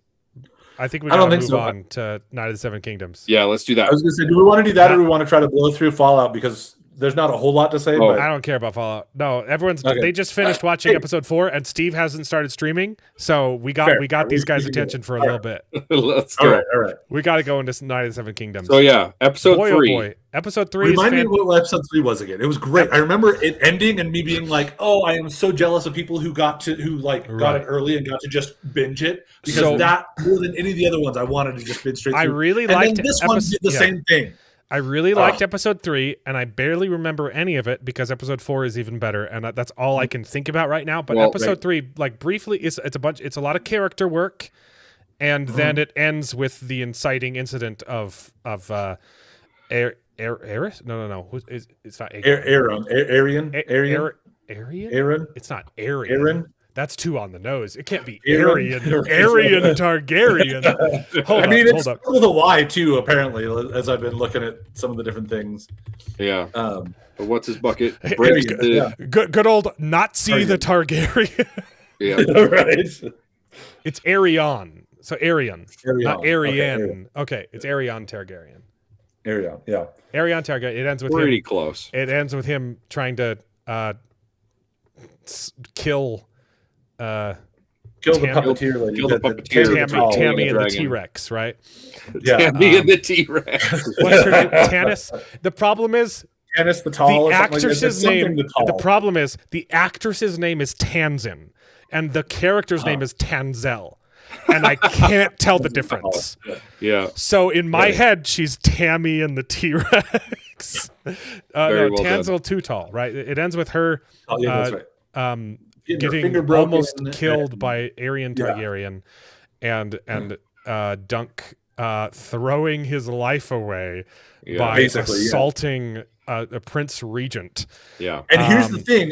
Here's the other thing, though, and we kind of haven't confirmed this episode, that in episode 4, that Egg kind of, like, there's a reason he went to Dunk, because he figured that Dunk might actually kill him. He was hoping that Dunk would kill him, as opposed to going to his uncle and saying, "Hey, take care of this." Yes, it's true. But also, his uncle was further away, and Tanzel would have died. Yes, absolutely. Right. Yeah, absolutely. But also, but he straight up says, "I wish he killed him. I wish you had killed him." Yeah. And so good. Same thing with the duels. Because you find out why. He says his brother's a sadistic, freak. He shoved a knife in my crotch and said, "I'm going to turn you into a sister." Yeah. And then rape you. And here's what makes it even worse. I didn't realize this because it's not context in the show, but they have sisters. Yeah. So he doesn't need to make another sister in order to screw his sister the way that the Targaryens do. And one of them is younger than Egg, but one of them is older than Egg. So he was already sick and twisted enough if that was all that was going on with what was presented in the show. But it's even more twisted because there's even less reason for that ridiculous nonsense that he's doing. This Targaryen. That's pretty messed up. So I will say, go ahead. No, go on. I will say I liked a lot of the dialogue and character building in episode 3. But then there was that one scene and discussion with Dunk and Egg in the tavern that was just absolutely disgusting. Look, I know I'm a prude. Like, I did not like the nudity in episode 1, and I didn't like the penis in episode 2. I actually really liked the conversation between Dunk and Egg in the tent in episode 3, where they were talking about the girl from the song who would fist people. Yeah.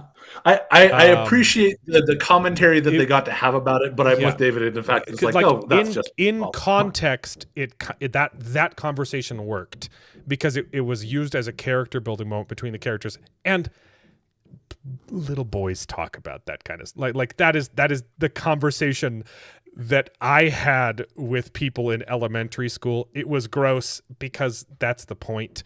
I'm much more forgiving of that scene than I am of the penis in episode 2, right? And like it worked for the characters, but I also get that people didn't like it. They could have done something similar that wasn't so like sexually graphic in that conversation, but I didn't mind that one as much. I agree, and I'm a prude. Like I am the prude on the panel. Okay. And I'll even say too that while I didn't enjoy it was unnecessarily graphic and stuff like that, I appreciated that it lent to the idea that Egg is it really spoke to his character of she's actually, this is all about hope and about doing well at what you do, and there was it led back to the conversation in the first episode, right, about the star, right? It was like choosing optimism, right? But it was pretty funny. Like, do you think that was her name, or do you think it's like?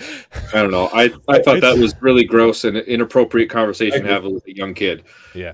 It was the but kid also bringing this it is up. the kind It of wasn't world where like that would happen. Absolutely. Here's why it's different, right? I hated it in Wind and Truth because it was the adult talking, like bringing it up. But if the kid brings it up, it's a little different. Yeah. Kids talk about gross stuff I guess. all the time. Also, he comes from a pretty messed up household, so he would have heard of right. a lot of nasty stuff happening. But Yeah. anyway, I understand. I You did didn't like it. some of the other conversation in this episode, particularly I think it was the cold open where they were talking about, hey, what are we going to do? And can I keep being your squire? And we'll become famous, and you can have I'll have the second prettiest girl in the land. Yeah, that was great. The second most only. Well, I'm assuming you're going to take the first most beautiful, right? That was dude. That was really good. Yeah, Egg loves Dunk. Like it's just it's what I their also think relationship actually is fire. What the real cold open was, though, was actually Egg realizing I need to train to be a squire and like figuring out how to be a squire with his small size. Well, it also shows like Egg's Egg's psyche is pretty messed up. Like he has no self-esteem, even though he's a prince. He should be spoiled brat, but his brother's abusive, and he doesn't think he thinks he's a nobody. Yep. And then which is why it didn't even cross his mind that what he put Dunk through was unacceptable because he doesn't he doesn't see himself like that, right? Yeah. He didn't even think about how that would totally screw up Dunk's life. Yeah. Yeah. The other thing too with the like teaching the horse to go on vocal command because he couldn't physically do otherwise, and like working with the horse was super great. You get the establishment of this other like crazy guy that is going to join his side in episode 4, which was great. Look, this was only because Fadion was just in a chatting, and the picture was really small on Discord, and it kind of looked like Aldan in the picture. And obviously, if I'd have heard Aldan's voice, I would have known it was an Aussie. I thought Fadion was Aldan. And his username wasn't there. It was just a P. That was when I was watching stupid Starfleet gay me. The only other thing I'll say about episode 3 is, I mean, obviously we knew he was all Targaryen. It was very apparent. Well, it's all set. It's literally all setting up everything for episode 4, and it's still one of the best episodes. Like episode 3 is phenomenal. But the reveal, the official reveal, when he's like, "Yeah, I didn't want to look like you, brother," and then the music's like, "Da da da da da." It's like, okay, come on. And again, like the fact where it's like some people didn't catch on because he's gonna hurt you, and he's like, "No, he won't," because. I don't, because it's my. It was fine. It was fine. It was good. It was a little bit on the cheesy side with the music swelling, right? You got to do something just in case, like some idiot hadn't caught on, right. So the again, I didn't catch like the music Charles swelling probably, but the music swelling in episode 4 was beautiful. Yes, for that one, that was perfect. Let's go on to episode 4. So real quick, wait, briefly. The fact. Okay, go ahead. Someone brought up. They really want Robert's Rebellion, which would be a phenomenal TV show, and I don't know what that is. It's Robert's Rebellion against the Targaryens. I was gonna say it must be a Game of Thrones thing. Baratheon, Robert Baratheon. Okay. So it's Robert and Ned Stark kicking the Targaryens out of Westeros. Okay. It's basically what sets off Game of Thrones, right? Gotcha. It would be really cool. And you wouldn't have to wait for George R. R. Martin to write it, because I don't think he's planning on writing a book about Robert's Rebellion. So you could do whatever you wanted. Now, does that mean the quality would be less? Probably, but also he's never going to write it, guys. Oh, by the way, the one other thing with that very cheesy line at the end of episode 3 is it sounds like that's straight from the books. The I shaved it off because I didn't want to look like you, brother. Was great, and apparently straight from the books. So I'm wrong. Yeah. You could, depending on how you structure this TV show, because they're already getting a second season. They're already filming a second season. Yeah, good. They're currently filming a second season in hopes to get a greenlit for season 3. So they're filming a Sworn Sword, and then the Mystery Knight. Hopefully, there are only 3 novellas. Out, right? Yeah. He's planning on writing a whole bunch more, but you could get into like the Blackfire Rebellion, which is very relevant for season 2 for the second book, it's mentioned a whole bunch. I was going to So say maybe we you already could do had something there. But yeah, they have Oh, plans, that's the other ambitious thing plans with- to make Yeah, 12 to yeah. 15 seasons of this show, right? Wow. Nice. To do That's crazy. well, That's but crazy. you could though, like these Dunk and Egg go on a whole bunch of adventures, and we hear glimpses of their adventures in Game of Thrones. We also know where it ends in Summerball, and it would be great. Yeah. I honestly think he just needs to give up on A Song of Ice and Fire and just write Dunk and Egg novels, and that would make more people happy than it would make people angry. Yeah. The other thing I just remembered from episode 3 was Egg's like little rhyming song, his shaving cream style. That was so good. Good. So good. Well, it was so juvenile and it was so well written too. Perfect. Oh. It's the whole, set up a swear word and then don't say it. Or the country. say all of the sounds for it, but then it's a different He word. was such a country boy. So seen good. so many horses that do. And then of course the last one is just like not it at all. So the blind maester in that you meet in season 1 of Game of Thrones at the wall is Egg's brother. Yep. So not one of the ones that we've seen though. It's a different one. It's another other brother. Older brother? I think so. So it's not the one that gets visions. The one. It's not the a-hole. The one in the episode drunk. 4, the drunkard who gets visions. That's the three-eyed raven. Mm-hmm. He has a very different adventure. That's Aemon Targaryen, who's important. Yeah, he is not featured in this season. Yep. Is he in book 3? I think no, I don't think he's in book 3 either, but mentioned, Gotcha. So But yeah, different guy. That was episode good. 4. No, Egg. Yeah. It's explicitly stated in season 1 what Egg becomes. Mm-hmm. I just rewatched it actually. Season 1 of Game of Thrones proper? Yes. Oh, okay. We've also had it's spoilers, kind of. in this. Yeah. Well, But, I haven't watched it. I've seen House of the Dragon. I've seen this. That's it. So I'm watching. They're all. So you can get just Google Game of Thrones edited or censored. What's the URL?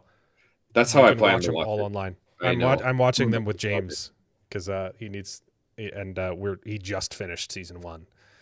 He just Nice. the DVD features with like lore explanations, with like the actors from the TV show are talking about lore. They added those to the beginning of every episode, like little snippets that are relevant to what's happening in that episode. You'll get like deep dive lore stuff. So you can skip those if you want, but they're also really interesting. And I hadn't watched them before, so I'm having a fun time watching these lore videos that are like, it's official material. Like the voices are the same, so I like that. But it does a pretty good job of editing out all the gross stuff in Game of Thrones. They also, if you're confused about the episode count though, because there's more episodes in the last 2 seasons, they split one of the episodes into like 2. Just I don't know why they did that, but so that's why the censored version has more episodes than the real version. Anyway, Weird. Apparently we got knocked out for about 20 seconds there. Cool. Yeah. I've seen you freeze a couple times. I've also seen David freeze a couple of times, but that's on the streaming side, on the Talk Studio side. I'm not paying attention to the YouTube. I just have that up for being able to chat, so I don't know. Yeah.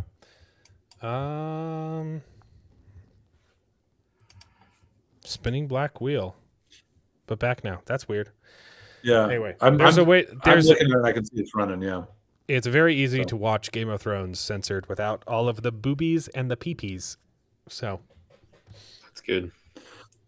Steve just went live. So bye-bye, everybody. I know he's more important than me. There goes all our viewers.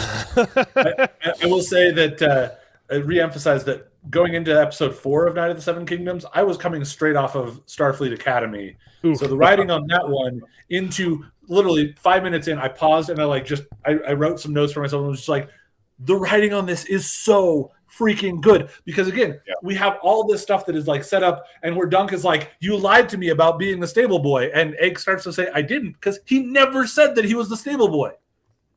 And like all that, like the well written in episode 1 and the way that then plays Dunk out in episode 4. Assumed he was a stable boy, but he was just there with his brother.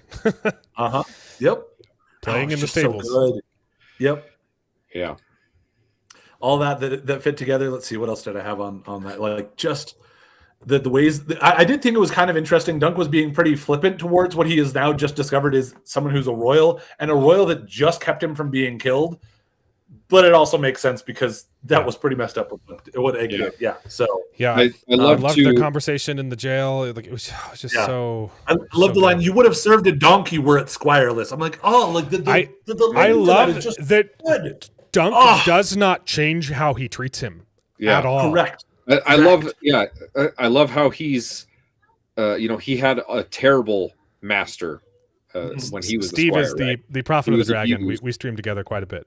Yeah. So getting a laptop for Steve and a phone for No,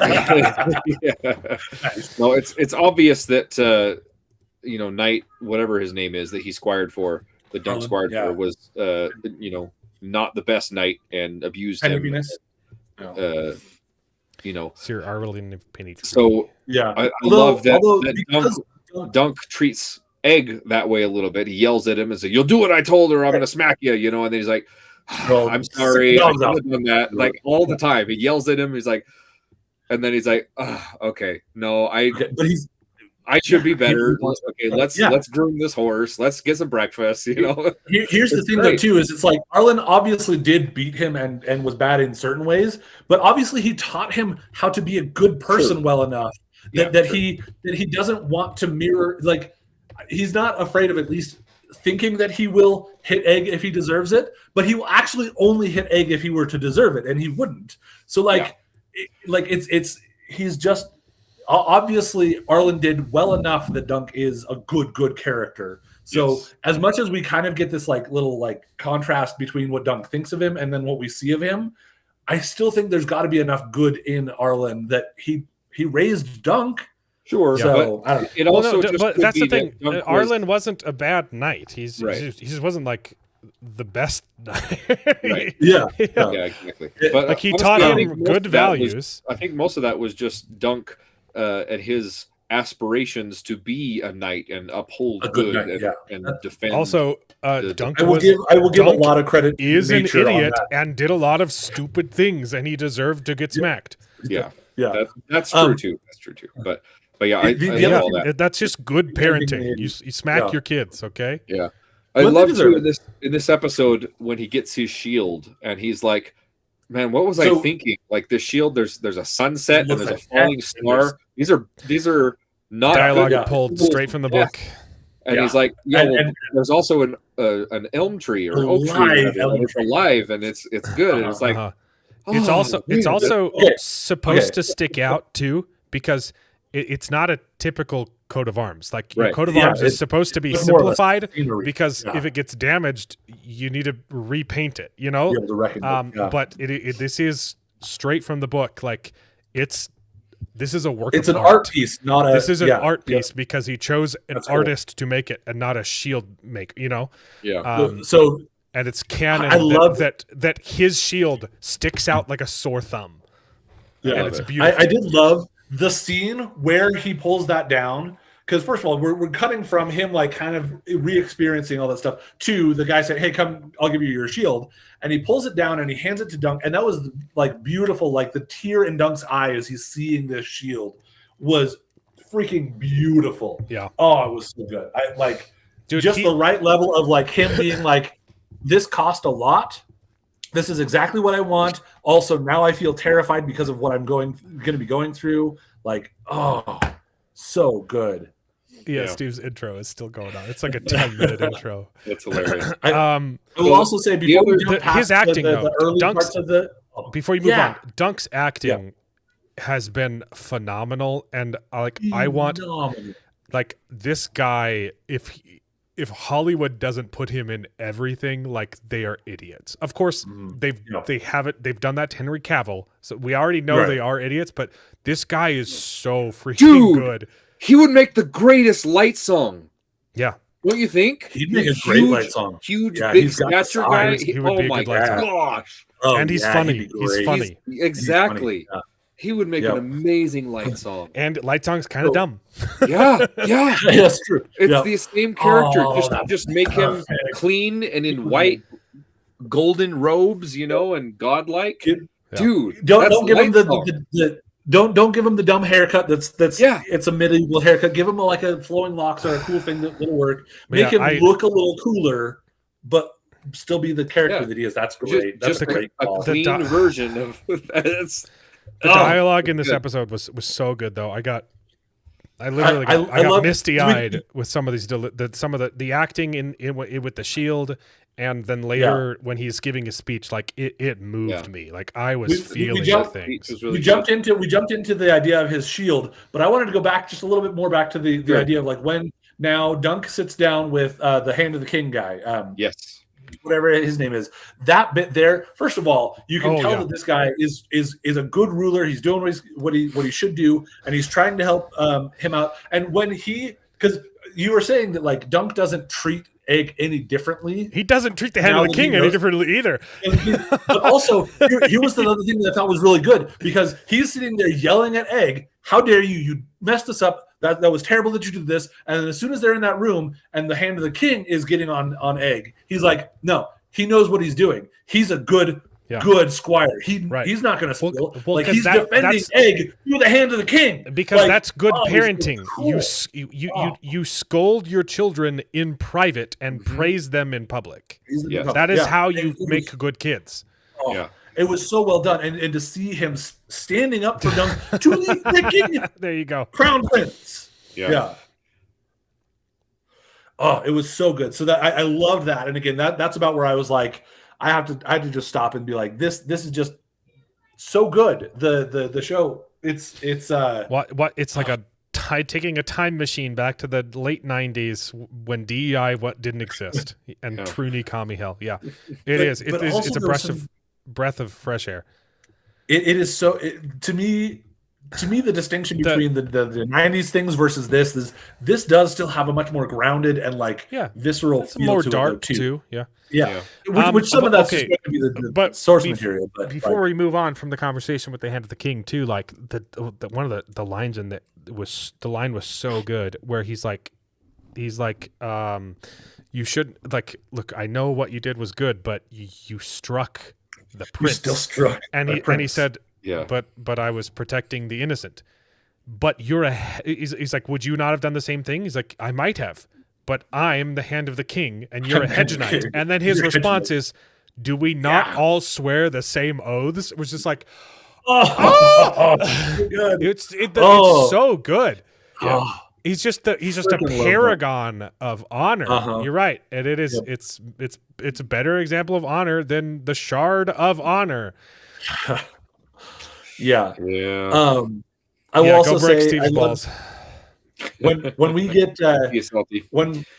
when we get into where we're having the whole council thing, and right, so after we get our Knight of the Seven Kingdoms thing, right, and Arion is sitting there eating his walnuts or whatever. Something that he's not even eating them; he's just cracking them.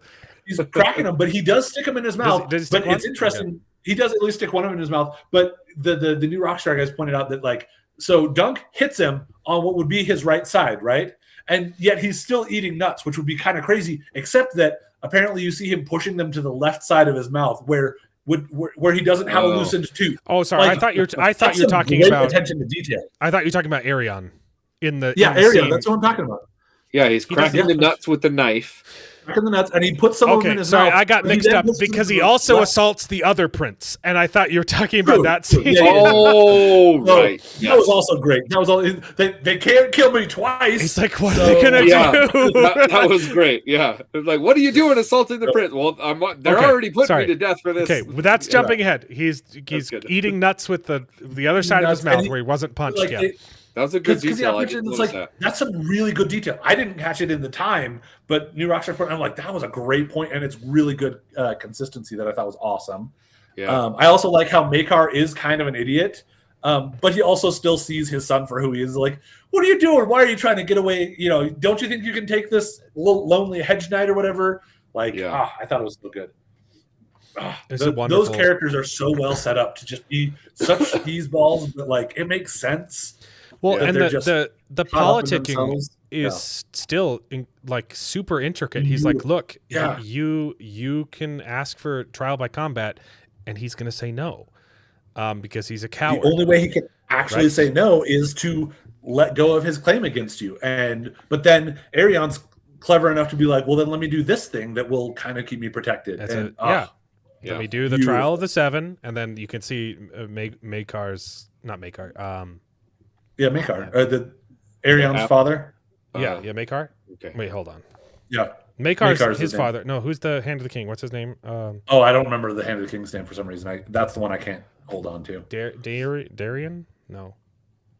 Darion's Darren's the or Damon. They all have the same names too. It's Daron is the Baylor. the drunkard. Baylor. There we go. Yeah. You can see like Baylor's countenance, just like, oh, this son of a like he's like this freaking guy. Like I'm throwing him a bone, and he's digging in deeper, and he's gonna get this good guy killed. You know. Yeah, but that's the thing too is Baylor's perspective, and he knows. Yeah, he was bang on. Baylor knows, like he is convinced in his mind this hedge knight is going to die, and he was trying to get him out, but he's like, oh man, this hedge knight's going to die, right?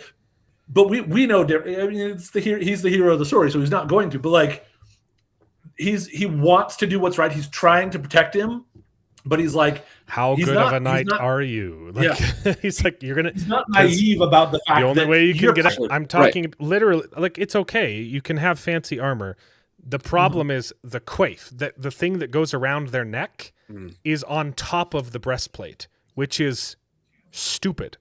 It's supposed to go underneath the breastplate, right? Otherwise, it deflects swords. If it's on top and you get hit with a sword or a lance, the stream's back. It will literally, it will literally funnel the sword or the lance directly into your neck, your throat. Yeah. It's really dumb.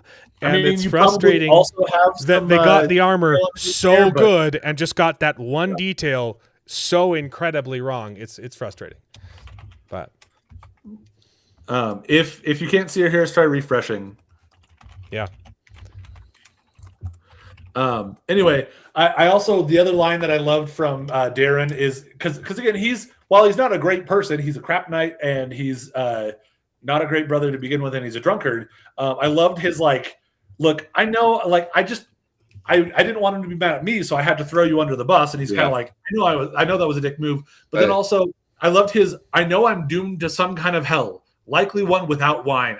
Yes, that was really good. I love his delivery too. He's like, hey, if what I said got you killed, I'm sorry. I'm sorry about that. But it's like his delivery was so good. I loved it. Such an enjoyable character as just an idiot drunk. You know, I loved that whole bit. And then again, he's the one that gets visions, and he also, like the one seer lady in episode 3, or was it episode 2, who they were like, 3.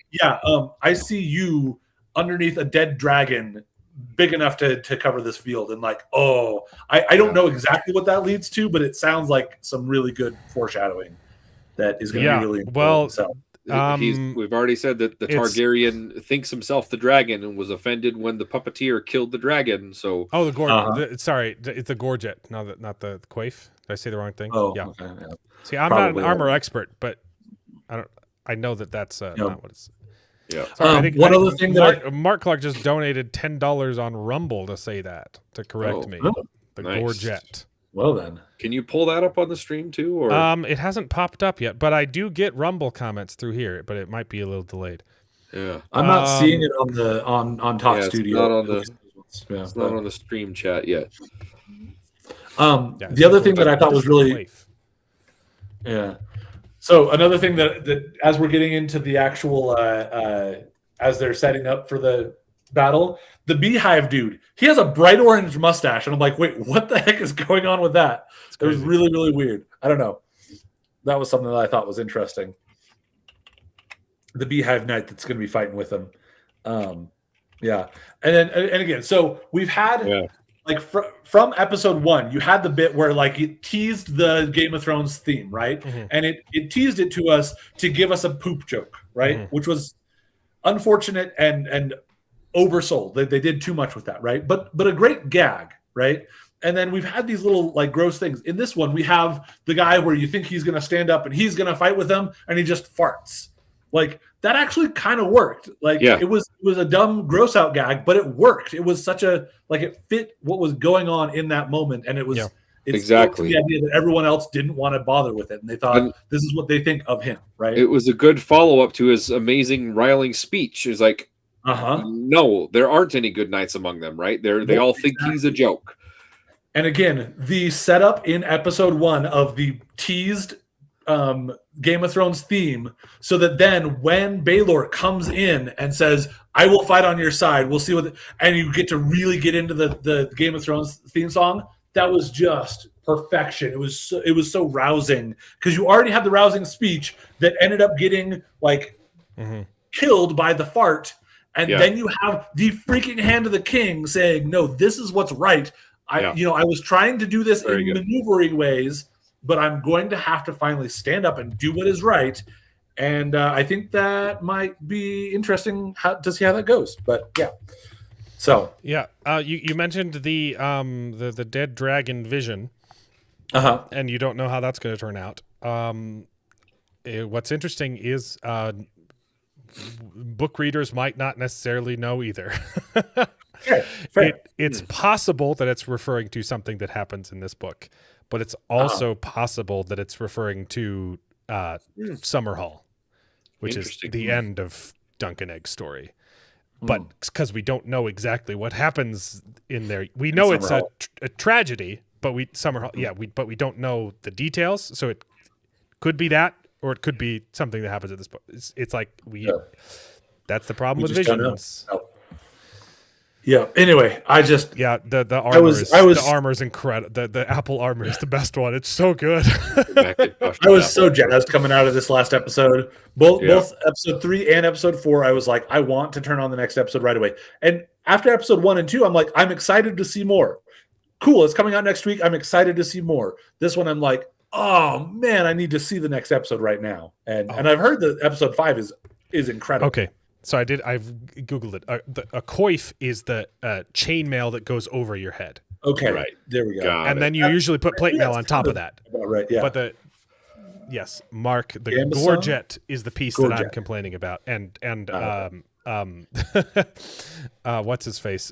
His name just Shadow of the Conqueror. Shad Brooks. Shad Brooks is pissed off about the gorgets in the show.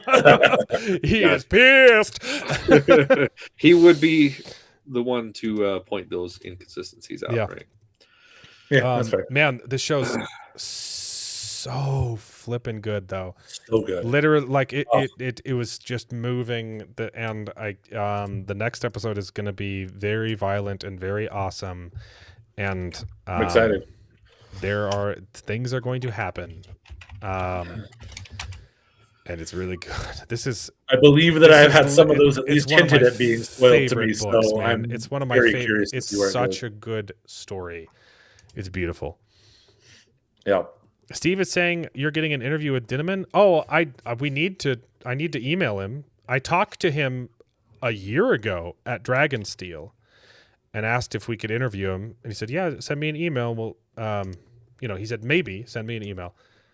We haven't done that, but I was hoping to get a bunch of YouTubers like Steve together and try and so like, hey, like Steve's got this many subs, I've got this many subs. It would be maybe can we all interview at once?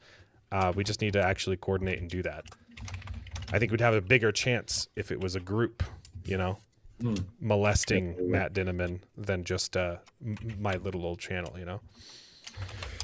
Is Steve talking about me? Oh, he is. He was, at least. Nice. No, I have not. emailed him. I did email Theft of Fire, Devin Erickson. I emailed his wife, but I didn't get a response, so I'll need to pester him again. They've been really busy though. I need to get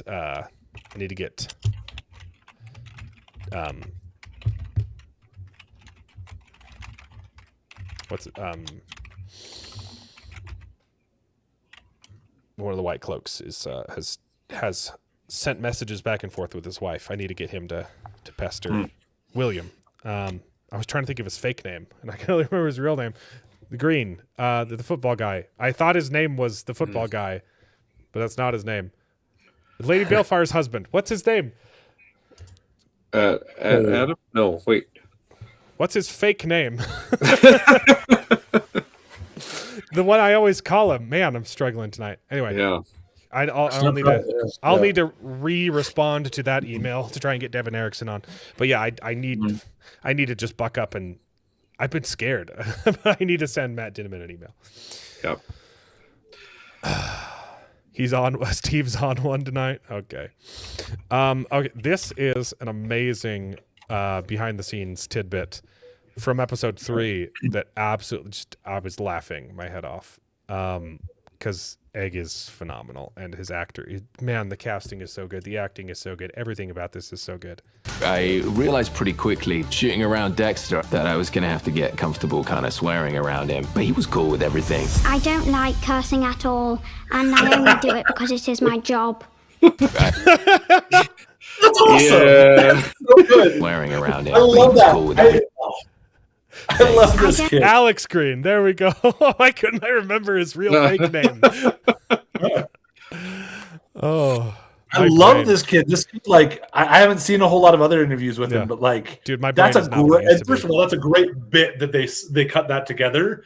Perfect, beautifully done. Whoever cut that together, but that's so awesome. Dude, Around him, But but that's he was also cool like- with everything. I don't like cursing at all, and I only do it because it is my job. it's just so funny. Yeah.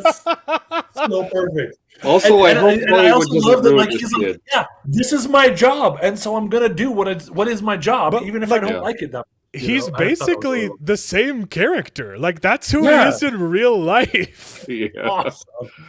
Yep. So good.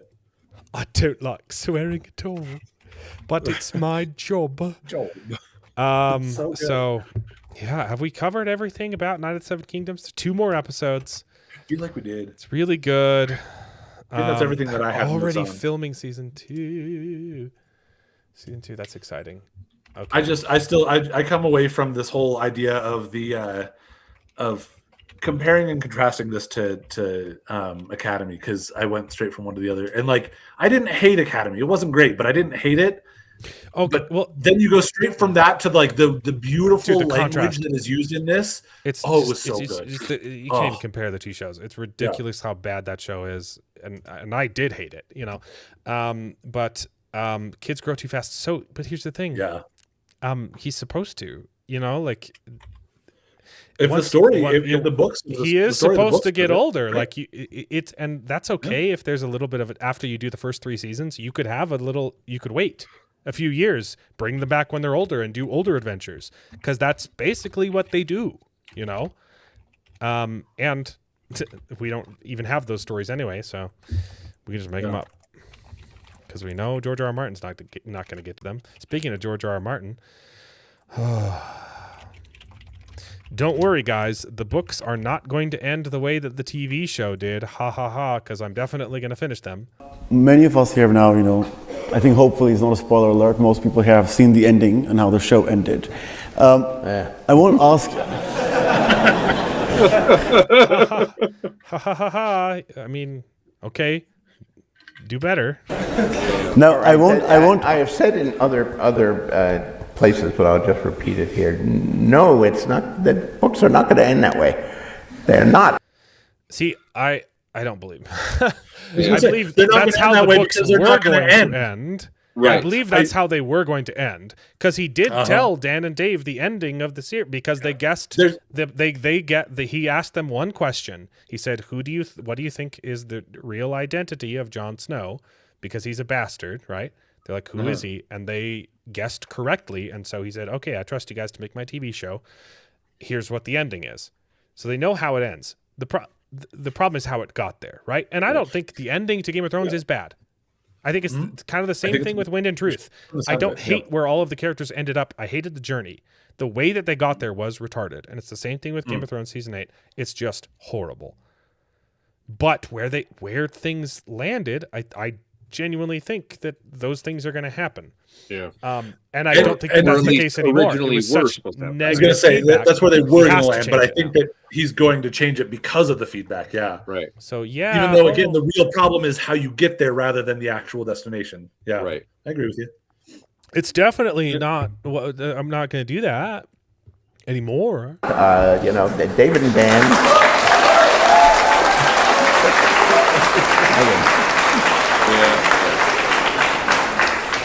I mean, someone asked me upstairs, do I have any regrets? And I thought of one regret. But yeah, the main regret I have is the books aren't done yet.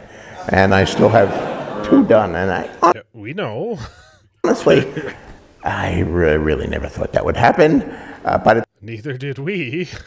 Time we sold these books to HBO, I had 4 books already published, and I was making a lot of progress on the 5th book. I was fine, but these books are like this. How could they possibly catch up to me? But they did. Yep. Like, how did they possibly catch up to you? How long has it been since you released the last one? How long has it been now? Let's see. Dance with Dragons. Well, so here's the thing. A Dance with Dragons isn't even a book. It's half of a book. He split the last book. The last book that he released was split into 2. So it's Game of Thrones, Clash of Kings, A Storm of Swords, and then A Feast for Crows and A Dance with Dragons are half of a book because it got too long, right? Dance of Dragons is just to Daenerys' half of the story, and The Feast of Crows is everyone else's half of the story. Well, and apparently there's also supposed to be a Dream of Spring that's going to come after Winds of Winter. Yes, 2 more books. He still hasn't finished Winds of Winter, and then there's going to be Dream of Spring. So 2011. 2011 is when he released, and that was 6 years after the first half of that book. It took him 6 years to write the second half of a book that was already done. I've got the Wikipedia pulled up here. Yeah. The first one came out in 96. 3 years later for book 2 in 99. 1 year later for book 3 in 2000, and then book 4 in 2005. Book 5, Dance with Dragons, in 2011, and now it's been 15 more years since then, and he hasn't been like. Of course, they're going to catch up to you when you take that long to freaking write your books. You're supposed to. They were making a season of television every year. This is back. This is back before the current system where everything is just screwed. Right? There's like 10 years. Right? Game of Thrones actually. I don't know if you remember, it was releasing every single year except for season 8. For season 8, they announced, "Hey guys, I know this is upsetting, but you're going to have to wait a year and a half because we need to film, because winter has come. We need to film a bunch of stuff in winter, and so there's no snow when we normally." So that because they needed snow in different locations, right? Because they always had snow up in the north where they filmed in a different location, but now they needed snow in the location where they normally film in the spring, and so it screwed up the schedule. And they said, "Sorry guys, but if we want the quality, we need to wait 6 months to start filming, and so it's going to take us a year and a half to get season 8," and that was unprecedented. Everyone was pissed, like, okay, yeah, we get it, but it sucks. We have to wait a year and a half, a whole extra 6 months, and now, wouldn't that be nice? Wouldn't that be nice, right? Like, so okay, because I never watched Game of Thrones when it was coming out, and I haven't seen it yet. I'm just now looking into the details. So we were just talking about the last book came out in 2011. The first season came out in 2011. The entire show has run since he has released a book. Yes. What the heck? Yes. I believe it was published after the first season. So season 1 started, and Right then he around published there. book 5, right? Still, very much right around there. And they even Every other they were season of even that show. extra nice, right? They said, okay, we did season 1 is book 1. Guess what? Book 2, we'll give you 2 whole seasons. They split it in half. Yeah. And then realized, hey, he's not writing, so they did, and then they started speeding up. And then they really sped up for the last season. Jeez. That's what it sounds like was the real problem. Yeah. Came out during season 2. Yeah. Okay. Season 1 was out. Yeah. Well, it had to have, because if Dance with Dragons came out in 2011, season 2 didn't start airing until April of 2012. Yeah. So, at least according to Wikipedia, I could be wrong, but Wikipedia could be wrong, but yeah. Crazy. And I mean, I get it. He wants to do it right. Him and Neil Gaiman with the Doors of Stone or whatever, like, taking a long time to try to wrap it up. Neil Gaiman's the other guy. Who's the Patrick Rothfuss. Name of the Wind? Patrick Rothfuss. There we go. Yeah. Neil Gaiman is. They take a long time because they want to do it right. Yeah.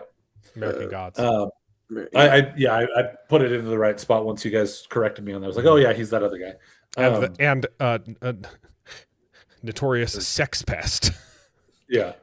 Allegedly. Although that's not allegedly.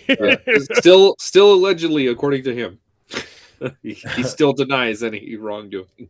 Well, yeah.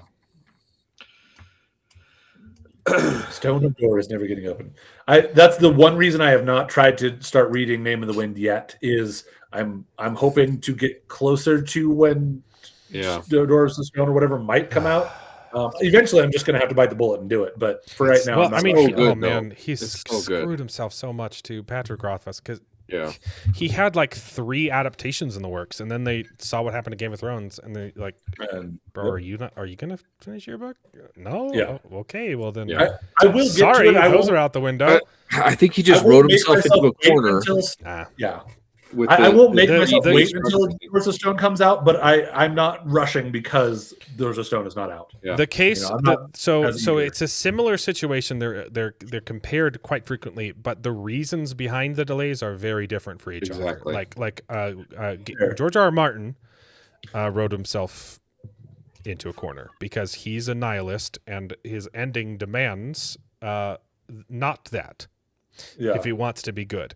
And also, he got a little bit lazy. Patrick Rothfuss is like a nutcase. His mental health, and he got so far up his own butt. He just started lying to people, and like it's a different beast. Yeah. Like it's Yeah. To that same point, the other thing about the differences between them is that George R. R. Martin always wanted to be a TV writer, and now he's getting all of his adaptations, so he's focused on that now. Patrick Rothfuss doesn't have that going on. He has mental health. He has, getting too caught up in trying to figure out how to do it just right. I also think he wrote himself into a corner, but exactly what you said, for different reasons entirely. He came out with this structure. It's going to be a tale told over 3 days. And I don't know if he knows how to wrap it up in a satisfying way. And I would be perfectly fine if he's like, hey, guys, this story is too big to tell in 2 days, and split the next book into 2 books, Well, we've always known that he decides that to book 3 isn't that going to be like the end of the story either, though. It's just the end of him telling his story, and there's more to it after. Right. But, anyway. But... here's a fun meme, which is great. So, it's the standard, distribution of intelligence, and I love it. Because Dunk's an idiot, and then also the smartest man in the kingdom, and they have the same principles, and I love it. Yep. And then you've got this piece of human feces in the middle. I love it. I mean, he had a good point about, I have seen men sell their honor for less. At least I'll get a lordship out of it. Yeah, it's terrible, but I get it. I get where he's coming from with that. I think he's a terrible person, but I love the show. Okay. I think it's the best. I think it's the best Game of Thrones. I think it's the best Westerosi content that we've ever got. And again, I I will wish there say- wasn't penises in episode 2. Yep. They still feel like they have to have some kind of crude something humor. Like in episode 3, instead of having, of course, they have the conversation in the tent, but they also, the only pooping they have on screen is a horse. And hey, it's a horse. Fine. That's set dressing. Not seeing an actual man's butt pooping out.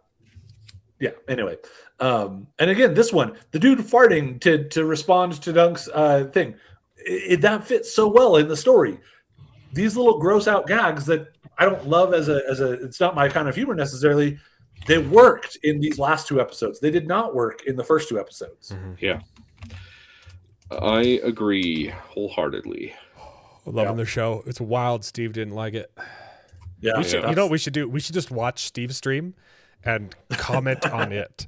We should There you just go. pull it up and be like, oh man, no. So like we argue with him off screen. That would be good. No, okay. So just Fallout, right? Or no, Fallout. do we Fallout and Academy. Academy? I mean, it depends on if you want to talk about it at all. Let's talk about Fallout. I have notes on both of them that I could go on about, but I'm fine doing whatever. I don't really Fallout's care that not much. great. I wish it was. I wish it was good. Macaulay Culkin is the Kaiser now, so that's He was great. that was fun. Holy And the crap. Kaiser's Palace joke fights- was a bit of a the face fight, palm, but also the funny mech enough. suit fight scene was one of the dumbest things I've. We've complained about those. This was way worse. Him, Yeah. the Deathstalkers for some reason, the Death Claws. Yeah, Death Death Claws, yep. Deciding to wait in a queue and attack him one at a time. And it was like those, the chase scenes where the monster's chasing you and then it cuts and then it's still behind you and it Suddenly never further catches over. up. Yeah. It was like every scene they had to cut away because the continuity of this fight scene was absolute nonsense. It was just horrible. And also, they didn't seem scary at all. He had like a button that he could use and just explode them. And the stupid cameo with the Wanderer, is that his name? Or the Postman from Fallout New Vegas, the sniper who comes in at the very end. That's the main character of New Vegas. I can't remember if he's called the Wanderer or the Pardoner or Jeffrey Chaucer. He's whatever his name. I haven't played it. Okay. Me neither. The errant guy. He kills a Deathstalker with. I mean, granted, it's a big sniper rifle, but it's one bullet and it's down. Or something like that. Yeah. And he's got these missiles that just explode them, and you're like, And I will say, I maintain most that the effects. I was just nothing. Yeah. I maintain that the effects on the actual death claws themselves look pretty good, but the deaths of those death claws, the like exploding or the like arms getting cut off, the effects on those were really janky. So like you have the death claws looking pretty darn good, and then like he does this, and like the arm over here just falls off. It's weird, or like it kind of explodes in front of the good death claw thing, and then suddenly the death claw's not there. It was not good. Vivian, I said at the beginning of the stream, I'm halfway through editing it. I have 4 hours of footage, bro. Yeah. I've been doing it all week. Crazy. Who's peeing off screen? Is Steve peeing off screen right now? I gave up, bro. Take Steve live in cinema. Oh boy. He prefers to be called the mathematician. Take Steve live at cinema. Deathstalkers are made out of Play-Doh in Fallout. Yeah, man, I really disliked this finale. It was so disjointed. I'm really liking Mr. House, and then we're just like, okay, we're done with you. But also, like, it felt like a stupid move from from Walton Goggins. Cooper? What's it? He's a mutant. He's not a mutant. What is he? He's Cooper Howard. He's a ghoul. He's a ghoul. It felt like the ghoul's decision at the end was really stupid because he knows where he's going and he knows the Enclave is probably involved. Like, it seems Yeah. you would want to have more. If you want to save your wife, it kind of feels like you need information about the Enclave, which is exactly what Mr. House wants you to do. But nope, I'm going to do it on my own because I'm so cool. And you're like, okay, I get it for the character, but also that's a stupid decision. The show was dumb. And I legitimately have no idea what happened at the end with Lucy and her dad. Like he lobotomized himself because he had his own. Did she switch controllers? Did she switch them, or did he do it himself? I have no idea what happened. That made no sense. It was very bizarre. So like, we think the way that it almost seemed like she put in the microchip, but maybe he did it because he was going to reset everybody. But then like she had a button too, and was her button going to be different than his button, or did she just not know what the button was going to do, and he just hit his button anyway? I will say the one thing is that the acting when he forgets who she is when he's hit the button. That was good, but I don't know why that happened. Right, I completely agree. Her acting though was great. That was beautifully done. Her reaction was beautiful. That's basically the best part of the entire episode, and it made no sense how it got there or why it was there, but it was really well done for that one little bit. That was it. The two praises that I have for this is the death claws themselves looked all right, and her acting was great in that scene. That's it. The rest of it, a lot of nonsense. Like okay, I know you guys already. The Fallout show like is good because it makes me want to play the games again, but it's dumb. But it's dumb. There's also the bit where the storyline that nobody cares about with the brother and the other vault managers or whatever, and the one button is still working. The button for the elevators is still working, which is really dumb, but also kind of makes sense for the people that are running that roach farm. This episode made me care even less about him. We're getting trapped in this room that we literally are opening and closing the door, and suddenly now that they're in there, we can't get back out. And but they also left he just one girl alive. Waits for everyone to die. He's a coward, hides under a table instead of trying to save his love interest, and then is rewarded by her still being alive for some reason. For some reason. It was so and stupid. Where did all these roaches go that were in there and killing everybody? Some of them were dead there, but I have no idea. Obviously, none of it made sense. People, so I couldn't care less about that storyline. I honestly, and as much as I didn't care about the whole snacks storyline, which was awful. Like, we're eating too many snacks because we're incest babies, and it never brought that back and never gave that story a conclusion because that was in a different vault. So even though I hated it pissed me off even more that it was never addressed in the finale. Like, okay, well, what's the end of that story? So it was pointless and led to nothing and doesn't have a conclusion, which is way worse. And then the Canada lady, they're mad because she's from Canada, I guess. Yeah. Mostly and then also surprised she's actually the wife of the bad guy. And you're what does that add? I don't. It didn't add anything. She's not Lucy's mom. She's not Lucy's mom, but she was married to Lucy's dad at one point. It didn't add anything. What was the point of that? The only thing that I will give it, and it doesn't necessarily actually redeem the show, but it's probably that they're trying to keep storylines that they're going to try to continue in the next season. It's bad. It's a bad decision because it's not making a very good show for this season, and you need to make sure that this season is still a good show. But that's probably what they're trying to do. Is they're trying to leave those storylines for a later season. Dude, if they lean into it though and make him booby trap a house, I'll be so That'll be great. That'll be great. Yep. He's sending me a link. Oh, okay. We're still talking about Steve. I think so. I think Salty might hop into Steve's stream. He was trying to. I think Steve's loopy right now and streaming, which would be fun. It sounds like it. Man, it was just. So yeah, that's really all that I have to say on that. The fight scene was garbage. Then he meets black guy whose name I don't care about, meets back up with Lucy at the very end, and for some reason they go up to house's They go penthouse? back in. They go back into house. They didn't even know about that room. Yeah, I literally, that was one of my notes, was like, how did they know But about House's penthouse and why would they go there? And Only also, so they can see the why Legion was coming Mr. in. House offline? Because his thing had nothing to do with the other thing.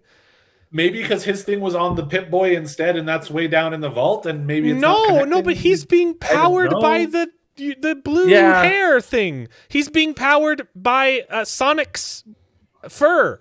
Sonic's hair, yeah.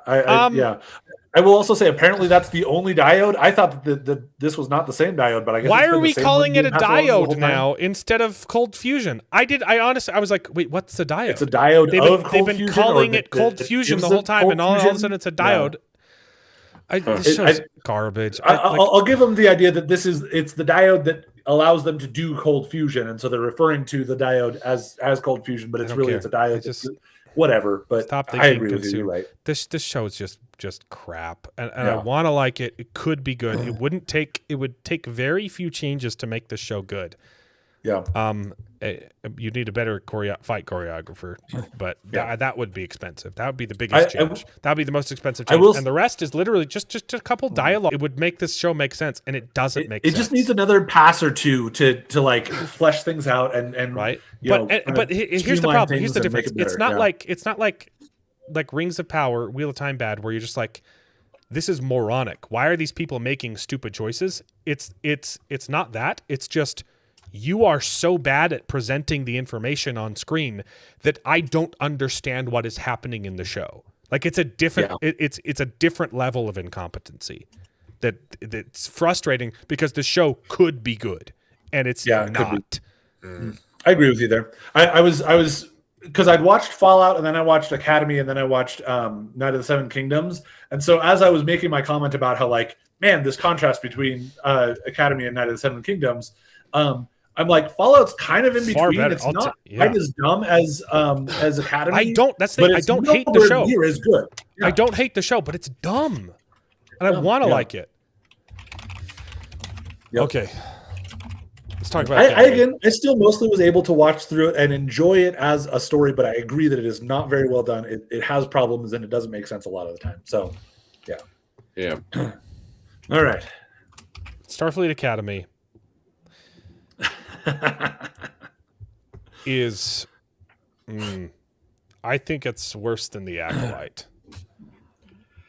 It is so incredibly bad, and here's why. It's probably equally stupid. And episode 1 is an hour and 20 minutes long. So it's more stupid. It's taxingly stupid, and it grinds you down. Physically, it hurts to sit through that much stupid. At least the Acolyte was short. Yeah. This show is so freaking painful. It took us 4 hours to watch the first episode because I had to pause so many times. Also, Bush talks way too much, but he's a fun guy. Which one's Bush? Bush, your guy. He streams with Zax a lot. I don't think he has his own channel, but I was on with Steve and Bush on Steve's channel, and he's like, "Let me watch with you." I'm like, "Why do you want to do that?" I thought you were talking about a character from the show, and so I was like, "Wait, what's Bush?" Steve said he wanted to join too, and I'm like, you're gonna fall asleep. He did. He fell asleep. It was after 4 hours of watching the show, he responded to the text. He's like, "I just woke up. Did you already watch it?" Like, yes, we already watched it. It took us 4 hours, and we already watched it, Steve. Yeah. Wow. I'll say, stupid. Like, looking at Charles texted earlier in the week, because he wasn't going to be able to make it, how it's like, it was terrible, but it looked good visually, and I think the visuals look fantastic. Visuals look pretty good, except that fish boy. Which one's the fish boy? That was some bad CGI. The blue face guy. Yes! Oh my gosh, he looked terrible. Okay, it was only the scene. It was only the scene where he's faded. You could literally see his head was cut out and pasted on his body. The worst compositing I've ever seen in my life. He's out of focus when he does the change, and then when it refocuses, that's all practical. Was garbage, and then it cuts, and then it comes back, and it's practical, and it was fine. It was dumb, but it was fine. Oh, he looks stupid. But also, apparently, after he changed, looked awful. it was terrible. It It was was so bad. so bad. Apparently, it was short. I in guess. the newest episode that dropped this week, he pukes glitter. So that's a thing that happens. Okay, then. Okay. I sure, don't want to keep whatever, watching, that's but I dumb. got to finish Yeah. this video. It's So you're watching more than just the first episode, because I just watched. If the I first can episode. finish editing episode 1, maybe. I don't know. I only agreed to 1. The family that I'm living with, they've been watching, because he's a big Star Trek guy, and he doesn't love it, but he can enjoy it because he enjoys Star Trek in general. It consumed my entire week. But because these other people are watching it as well, I'll probably end up watching at least good chunks of. Like, I may not actually watch every episode, but like I may depending on how my review determines, that's if also I keep watching. fair. Because Okay, it's literally ruined my entire week. I was feeling so good. I made 4 videos and I started editing another one, and I told I caught up. I'm gonna read it. I haven't picked up Ultimate Marvel Team Up part 2 because I've been editing this dang video. Dang it, bro. I haven't read any comic books. I haven't done anything all week. Yep. Yep. One other thing that I will give that's along the lines of what Charles was saying about how the visually it looks pretty good. I actually kind of like Elastigirl's like civilian style. I like some of her clothes. I like those. Oh, Those her were good. like style. Her civilian character clothes, her style is revolting. I cannot I like the actress. It's I really frustrating. like the actress. She's good. Yeah. Her character is terrible, insufferable, It is- and it is- I thought like it was being like over exaggerated. The way she sits in the chair. She's a Starfleet captain, and it looks like she's making content for OnlyFeet. Like for Feet Finder, and like it's insane. I will say, and I was even thinking there was a scene and there where wasn't she was any barefootedness. in the There was scene no where bare she feet. was negotiating with a bad guy, trying to look intimidating. She somehow still found a way to slouch in her chair mid-conversation. She fell over backwards into the chair, and then went like this. I will only give that what she was doing was preventing him from sitting in the chair. It was still pretty dumb, but it kind of worked because he was angling like he was then going to go sit in her chair, and she was like, "Nope, I'm here." I didn't hate Her that. It character was is still dumb, but I atrocious, didn't man. hate that. Her attitude is unbecoming of a Starfleet officer. I can't imagine why anyone would ever put her in. Well, okay, if she lived in, that's the thing. It makes sense that wacko liberals would think that this person should be in a position of power because that's what they do. But through PR, through friggin' human resources crap, and it's just completely.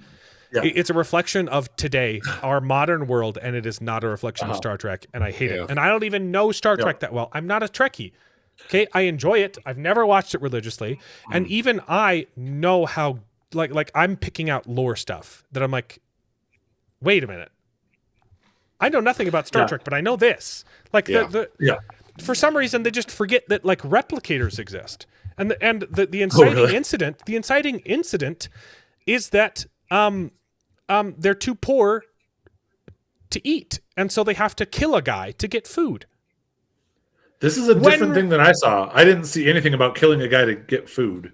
Oh, you're talking about. Oh, sorry. No, now I know what you're talking about. Sorry, I thought you were talking. It's more the first scene of the show. I thought you were talking about 15 years into the future. The 15 years into the future. I forgot about that part. Before we get there, you're right. The reason that she separated kids from their parents.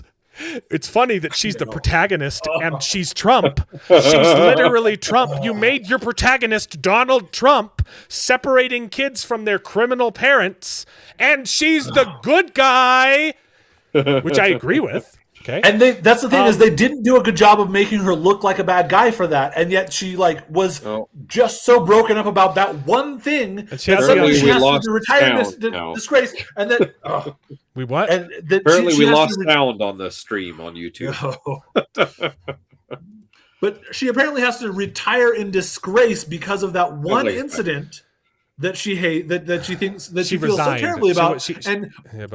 Yeah, but then just the fact that maybe they found the kid is enough to bring her back, and also she offers him the exact same thing that she offered him as a kid.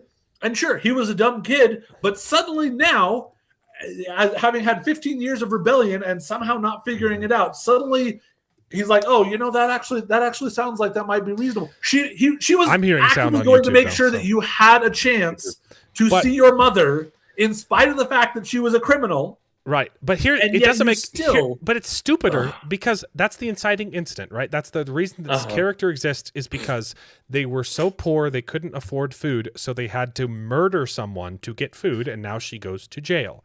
Which again, the mom wasn't really Replicators aware of when exist. thinking about it, but fine, yeah. Food doesn't cost any money in the Star Trek universe. It's free, and that's why. The left took over this show. They've been saying, pushing the lie for years. Why are you complaining about Star Trek being woke? Star Trek has always been woke. It's a communist utopia. No one has to work, and so they can focus on merit. Food is free. Universal basic income. It's a communist utopia. And so they've been spreading that lie for years so they can push it to be more woke. And they hijacked a franchise that was their ideal situation and couldn't keep it that way. They changed it into a capitalist hellhole. They took what they loved and ruined it themselves. It doesn't even hold up to their own standards. Yeah. Yeah. So that was super frustrating. That the to me, I was trying to look at it and I'm like, okay, trying to take it at the value that they're trying to sell it, and it still seems trivial in terms of this one incident, and that's enough for her to decide to retire. It's also and retarded too. Bring her back. Her reason isn't because I separated the kid and that was a bad thing. Although she does say that was a bad thing. I regret that was the bad. Yeah. I made a mistake separating the murderer from her child. Okay. Also, again, you're overselling a little bit because she made a mistake and it was terrible, and she does need consequences. She is an accessory to murder. She was an accessory. Yes, absolutely. Which is but still she was also illegal. trying to make sure that the kid had a felony. Every chance to be with the mom in spite of that. She said, "I'm going to make sure you are nearby and you are going to see your mom all the time." Right. So, but she was doing the right thing. The reason her catalyst for the thing that tears her up the most is that she broke her promise, which was, "Hey, she says, you will see your mother soon. I promise." Then the kid runs away. And that's somehow her breaking her promise. So and I make this analogy in my video. Okay, I'm a dad. I have 4 kids. And if I promise my kids, hey, be good, and I will buy each of you ice cream. If you stop fighting, I will buy each of you ice cream when we get home or on the way home. And then my son, in rebellion, opens the door and jumps out of the car and dies. So therefore, I only bought ice cream for my 3 remaining children. Is that me breaking my promise, or is that my son being retarded? Yeah. Yep. Good analogy. Yep. And I will also. Yeah, go ahead. Yeah, only 4 kids. Sorry. It's up to my wife. That's the thing.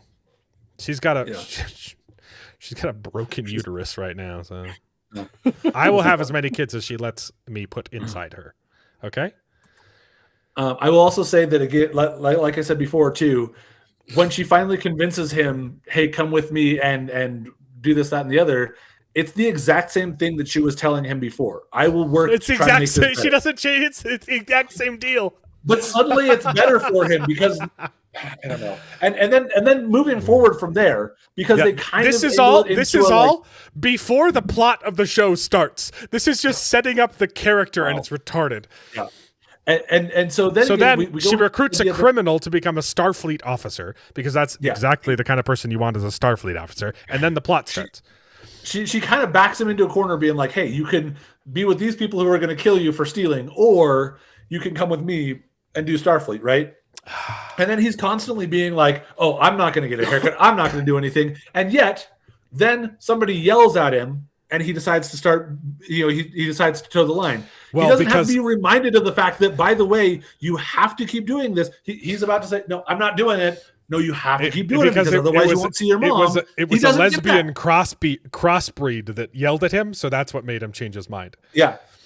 For no reason. Let's not even get into the fact that she's half Jem'Hadar, which are physically incapable of reproduction, and they're genderless, but they look like males. More male, and she's a female half, not Klingon.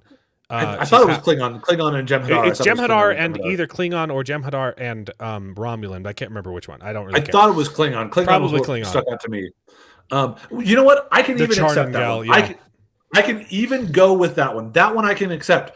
The one that makes a little bit less sense is the one that you brought up a couple weeks ago when there's the one that, like, literally the premise of that episode is this entire race dies.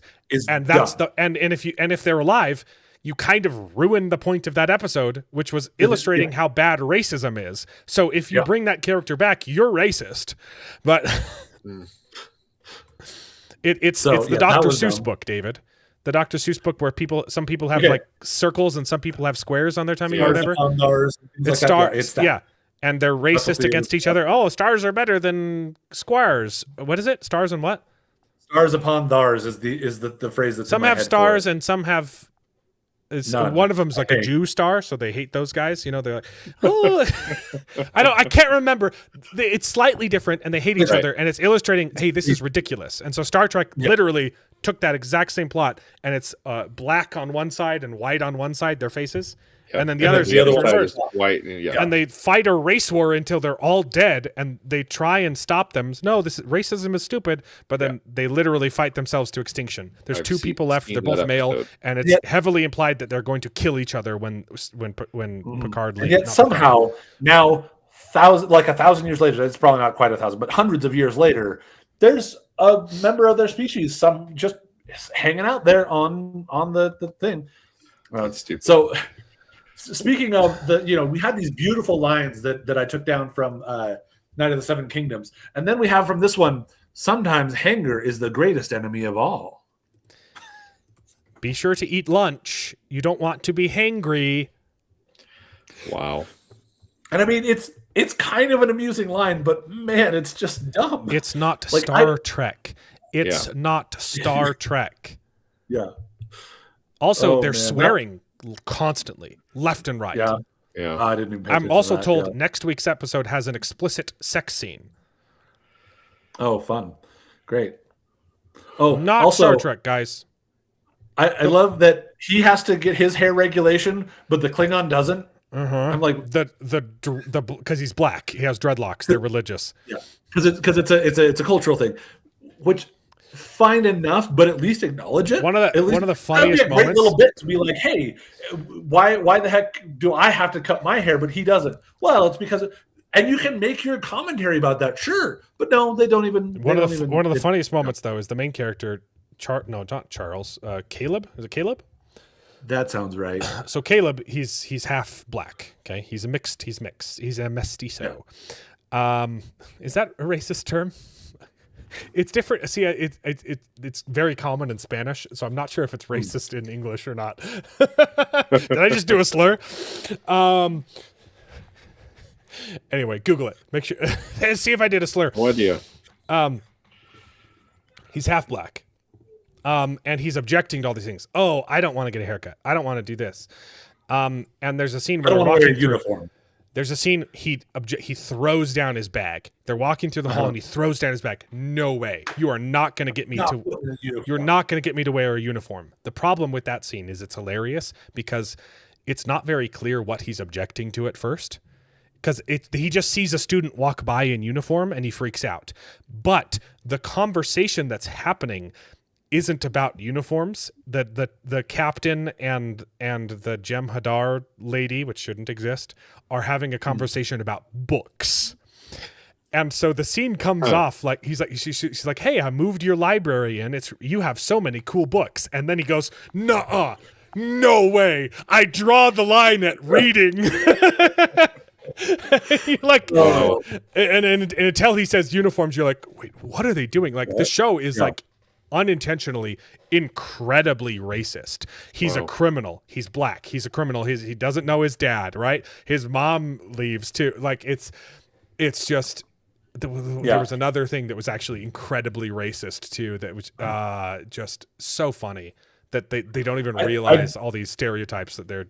I did think it was funny that he walks just through an area and suddenly the haircut is just done. So it's like, too bad you said you wouldn't do it, and he just kind of like did it to him anyway. And I'm like, Mark, all right, funny gig, but if two male Charnans can have kids, then why hasn't he given his grandmother his mother grandkid? That's so good.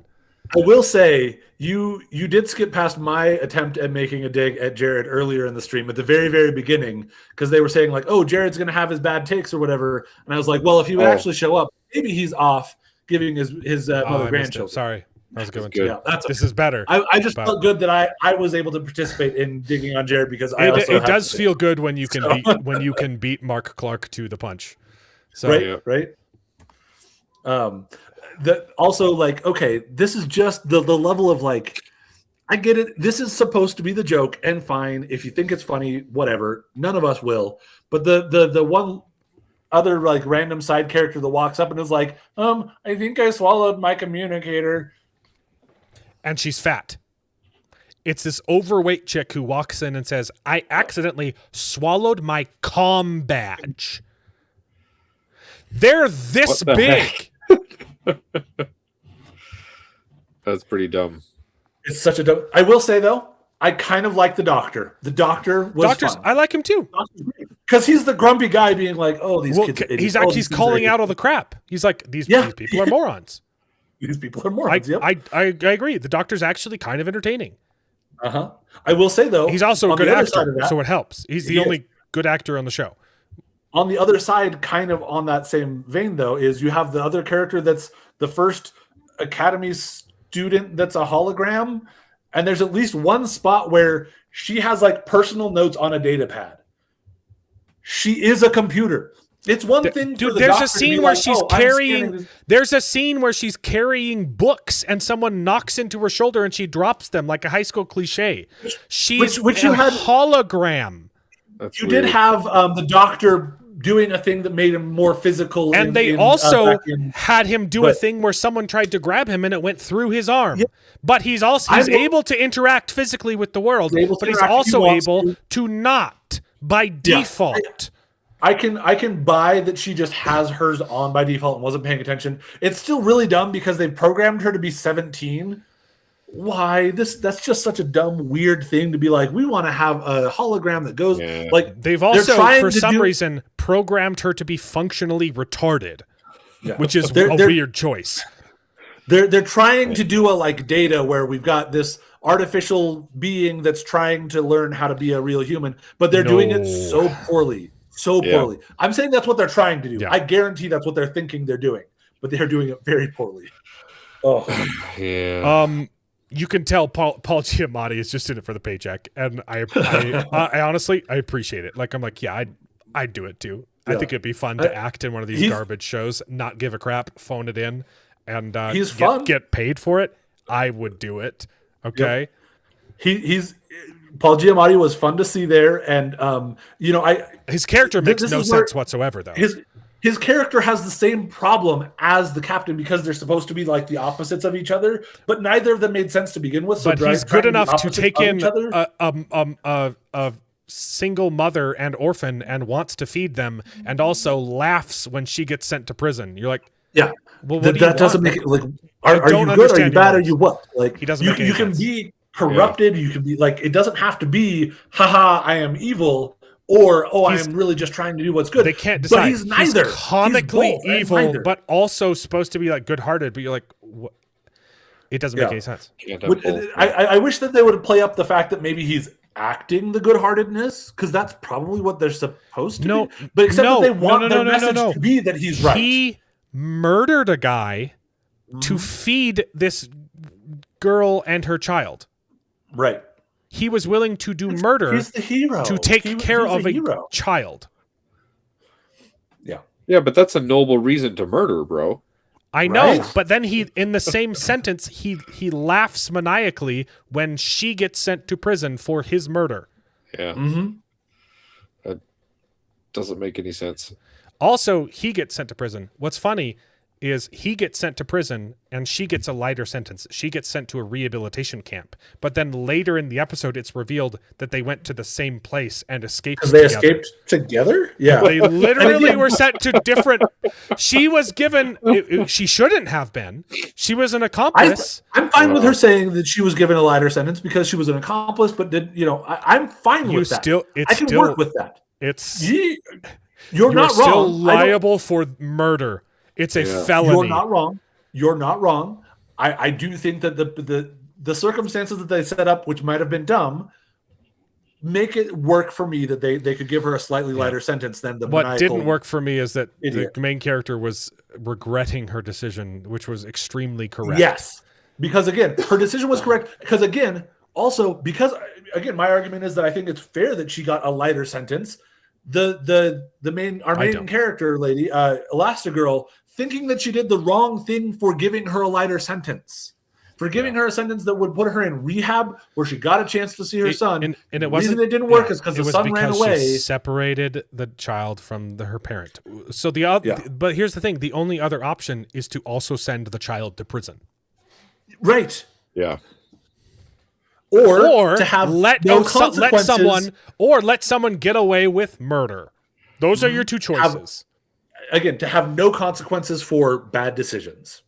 And hey, that was the other thing. So the other guy, the guy that I'm living with here, he points out the other thing that would have helped is, again, if we had two parents involved, because guess what? Having two parents means that if you make a bad decision and you have to go pay your consequences, you have a backup. But Jared, nope, he doesn't have another parent. Jared, his dad's black though.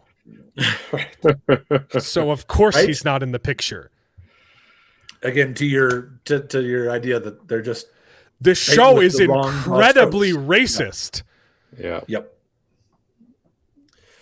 Oh, let's see. Do I have any other notes on anything else? Because his mom is Tatiana Maslany, David. His mom is very white. Yeah. Okay. The super random hologram power to light up the walls. I don't know what that was. That was really weird. The ship was attacked, and they're like, we can't see anything, even though there's lots of lights around. And then they're like, did anybody have a flashlight? And she just touches the wall, and she's like, you're welcome. I'm a light switch. Ha ha ha. The worst part of the episode is there were like 6 different times. There were 6 different times where they were accessing a remote terminal, and they said, we can't do that from here. We have to go to the other remote terminal on the other side of the ship. I don't know if you know this, Jared. That kind of defeats the purpose of having a remote terminal if it can't be activated remotely. Yep. That's kind of in the name.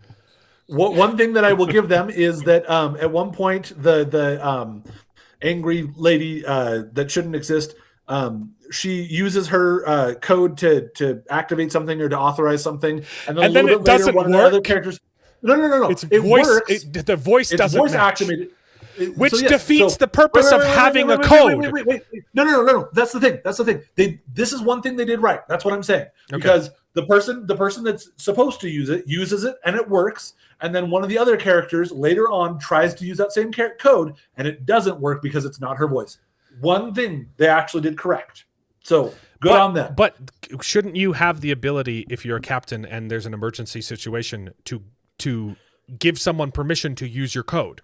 It's a dumb but system. She's not a captain, no, I'm saying and it was that is a bad system. It defeats the purpose of having a code if you're not able to get to authorize its use. Yeah. What if you are trapped underneath a beam and you say, "Hey, here's my code. You have permission. You've been promoted," and the system says, "Nah, you didn't say the magic word. Your voice doesn't match." Yeah. Then having a code is worthless. So the big thing that I will say is this is consistent with what I remember from like things like Next Gen, where they had codes and I don't know the voice coded. It was also coded to their voice. And what I would say is that more often than not, you can have the captain, for example, say, I'm going to give my authorization, because again, the ship is always listening. If you can like vocally say it, then sure. hey, here's my code to say this person is now authorized. Okay, then Boom, why you're didn't good, she and you can say, because they had Yeah. comms, she said, hey, authorize me to use your code. That's all. authorize me to use your it code, was or stupid, it was authorize me stupid. to do this thing. Yeah, you're right. They should have then been able to do that. So again, the So storytelling even on the it fix wasn't doesn't great, even but at the least we fix had a doesn't thing. fix the problem. Yeah. So that was dumb. Fish. Sending the message being the problem that caused that like got them caught or whatever was not very well set up. That was very weird but and like bizarre. apparently Paul Giamatti has just been waiting in subspace. there? He was already there, but he sent a message like while they were in hyperdrive, and and they ended up he found them immediately. It was stupid.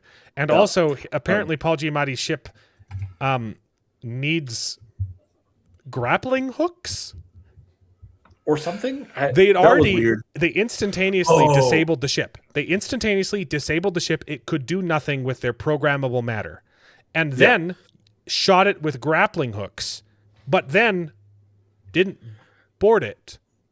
They teleported on.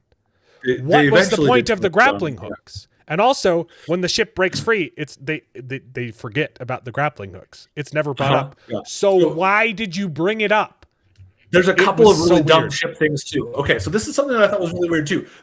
When they first get onto the ship, they're like, "Okay, cool, we're on the ship. Hey, we're gonna go to San Francisco. If you're going to San Francisco," and then they were like, "Oh, cool, let's unclamp and get going."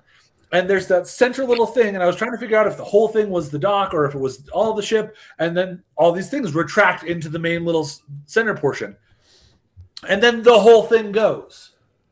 Like the bigger part that they just detached from went with them. How did they detach and it still went with them? And then if it went with them, why did they need to detach? It made no sense. The ship looked kind of cool, but it made so little sense. And then along those same lines, you were talking about blowing. They had Paul Giamatti ship. In the end, they blow up his ship. Cool. They have a big fight. Paul Giamatti gets into an escape pod and launches off. How? Okay. And nobody bothers to try to catch him.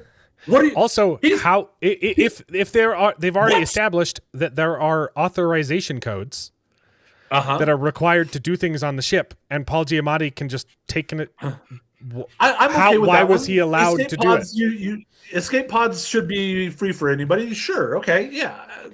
That one didn't necessarily bother me. But again, he just ejects from the ship. His ship is blown up, so it's They not like could somebody's instantly there to capture pick him. No one brings up, hey, he's floating in space that direction. Let's go get him and They take him to literally jail. just had used a tractor beam of some sort or another to pull CGI bad. Which is another reason why the grappling hooks was a weird choice when they have tractor beams. Yeah. I'm like, what are you doing? That was so bizarre. And talking about Angry Lady, and she got stabbed by something, and so she needed to be sewn up by the Klingon dude. Really dumb. Although, here's the thing. She was like, okay, you do this, you go get me something to bite. Eventually, they bring her something to bite. I will and get every you single time, a bite stick. she bites it. She bites it when they start and immediately spits it out every time. And then later on, it's right back. It's back in her mouth when they're going to do something else. And then immediately they start doing something. She goes, and starts screaming. Why did you have something to bite? There was so she could toss it out because it looks spit cool. it out and yelled. Yeah. No, it didn't. It looked extra dumb. Oh no, sorry. They think it looks cool. Sorry, I missed. I don't know how they thought that looked cool. Okay. The idea of biting on something. Also, that lady like, is tough, that lady could is look cool. Is the second worst. She's a horrible actress. The Jem'Hadar lady. Like her delivery is just awful, but it's the hologram that's the worst one. Holy crap! I don't know. Bad. The person that ate the comm badge is also pretty bad, but they're basically nothing. They eat the comm badge, and there's one other time where they're like, and somebody's like, here, go away. Also, everyone on the ship is overweight, and it was so funny. I said like, except why? For our main character. Right, the main character's ripped, dude. His arms are freaking huge. Okay, but the Jem'Hadar is like grossly overweight, and I made the comment like, she's not the worst. But she's like, not the worst. No, it's she's the not hologram the worst. and the other. But it's the hologram and the comm badge one. Even so, she's incredibly obese, and I paused the show and I made the comment. I was like, so like she's the second, she's like the first mate, right? Number one, the second in command. What's going to happen if there's an emergency situation and she has to, God forbid, run? And literally the next scene, everyone had to run, and it showed her standing, directing traffic. And I was like, well, that's the answer. They don't. She just doesn't run. She's run. She's literally saying, everybody run, and just waving her arms back and forth. I was like, okay. I got 2 more points. One of them, I haven't gotten to that line. I've heard the line, but it's not in episode 1. If you shenana me once, shame on me. If you shenana me twice, you best believe I'm gonna shenan again. Wait, that's the actual line? Because like my wife and I will joke a lot about, you shenan once, you'll shenan again. No, it's worse than that. But you make it shenana me once. It's shenana me once. Shame on me. Shenana me twice. You best believe I'm a shenan again. Wow. That's peak writing right there for holy crap. Sci-fi show. Okay, two other points that I have. One is they finally make it to Earth and they're coming in, flying over San Francisco Bay or whatever, and they fly next to the song is horrible too. What a horrible song.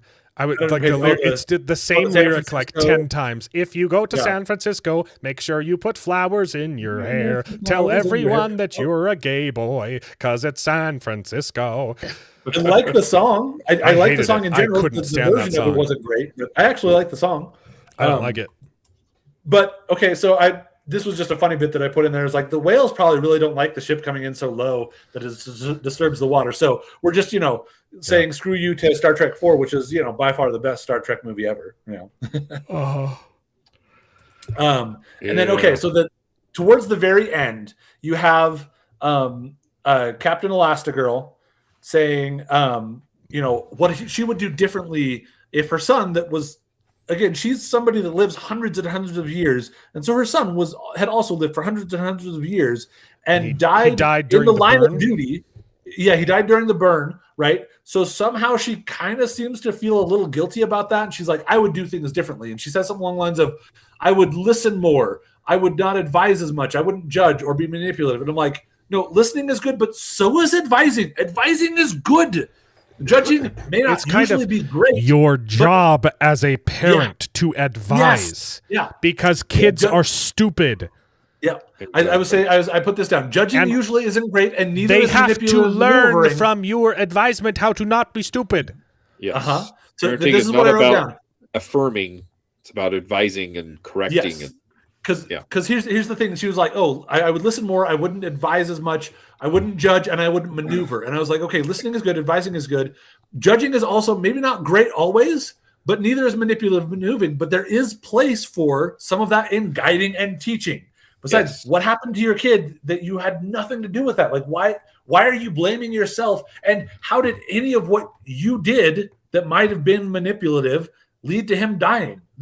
That made no sense, like as to why she was suddenly feeling like that's what she needed to do. Show's nonsense. I don't want to keep watching. I will keep watching some of it. I was still able to enjoy the ride for it, but there was a lot of dumb stuff in that ride. Again, this out of me. Like I can watch things that are really dumb, and I can point out how dumb they are, and still kind of enjoy the experience of watching them. But there was a lot of dumb stuff in this. Absolutely. And then again, go from this to Night of the Seven Kingdoms, and you're just like, oh, this is so good. Oh, thank you, Night of the Seven Kingdoms, for coming in and saving. And there's only 2 episodes left. There's only 6 episodes of this show. I know. That makes sense. Yeah. Like it would be silly to drag it out more though. Like the story is good because it's short, and focused. Yeah. Anyway. All right. I have yelled enough probably at this point. Yeah. You've got me talking crap about the stuff, and that means it must be pretty bad. Anyway, that's it, right? That's all. I think so. I think that's all we got. Give another plug for Retaliation's a great book. I finally finished it, so I need to go back and watch those first 2 episodes again. Yeah. So next week we no longer have to talk about Fallout. We still got 7 Kingdoms. No, we don't. We don't have 7 Kingdoms because we had next week's we don't episode have today. 7. We're just gonna have Pendragon Cycle, and that's it. So it better be a heavy news week, or it's going to be a short show. Don't have a night of the 7 Bingdoms. Yep. Oh, that sucks. Right? They just have Pandaren. I mean, unless they, I think they just did this week's episode early because of the Super Bowl, right? So yeah, I don't think we're going to get it'll give me time episode. then. It'll give me time. Hopefully, I'll be able to go see Iron Lung and Nirvana the Band, the show, the movie. Yes, I might go back Thursday. And see Solo Mio because that looked. Yeah. I'm going to try to make it over to actually see Solo Mio. I only saw the first half the Super hour. Bowl is this Sunday, so they said no one's going to watch. We're not going to. Yeah, we're not going to compete with that. Yeah. Yeah. It's silly. They didn't need to, but I was happy that I got to watch it early because man, it was so freaking good. It was so good. Well, it was such a especially great episode. since it's not cable anymore, right? You just put it up on HBO Max. You don't have to watch it live. Watch the Super Bowl and then watch it later. Yeah. Exactly. Yeah. Like you can watch 2 things on one night. Yeah, or, right. You know, we got one Pendragon. on Sunday and one on anyway. And maybe I actually watch Animal Control season 4. There's a few episodes of that out now. Yes. Where's that at? It's on Hulu. What's that on? Hulu. So it's on Fox, Hulu? which is now Hulu. Okay. Yeah. Which I heard they keep saying that Hulu and Disney Plus are going to merge at some point, and I thought just don't. I think you can now watch everything on Hulu through your Disney Plus, but you can still subscribe to them separately for now. Yeah, I think it's moving that direction. It's weird. So, yeah, I haven't had Disney Plus since I canceled it shortly after Willow. But yeah, I've still got it going. Wonder Man was okay. A lot of people really liked it. Yeah, I don't have any interest in it. But. It's not anything that I would tell you, oh, you've got to check it out. Or you got to resubscribe just for that. No. But like you said, I might jump back in depending on how the Doomsday goes, you know, and I'll probably always see any Spider-Man, so I'll see Spider-Man New Day. If you end up back on, if you end up with Disney Plus again, Wonder Man might be worth checking out, but I wouldn't go out of your way to get it. Sure.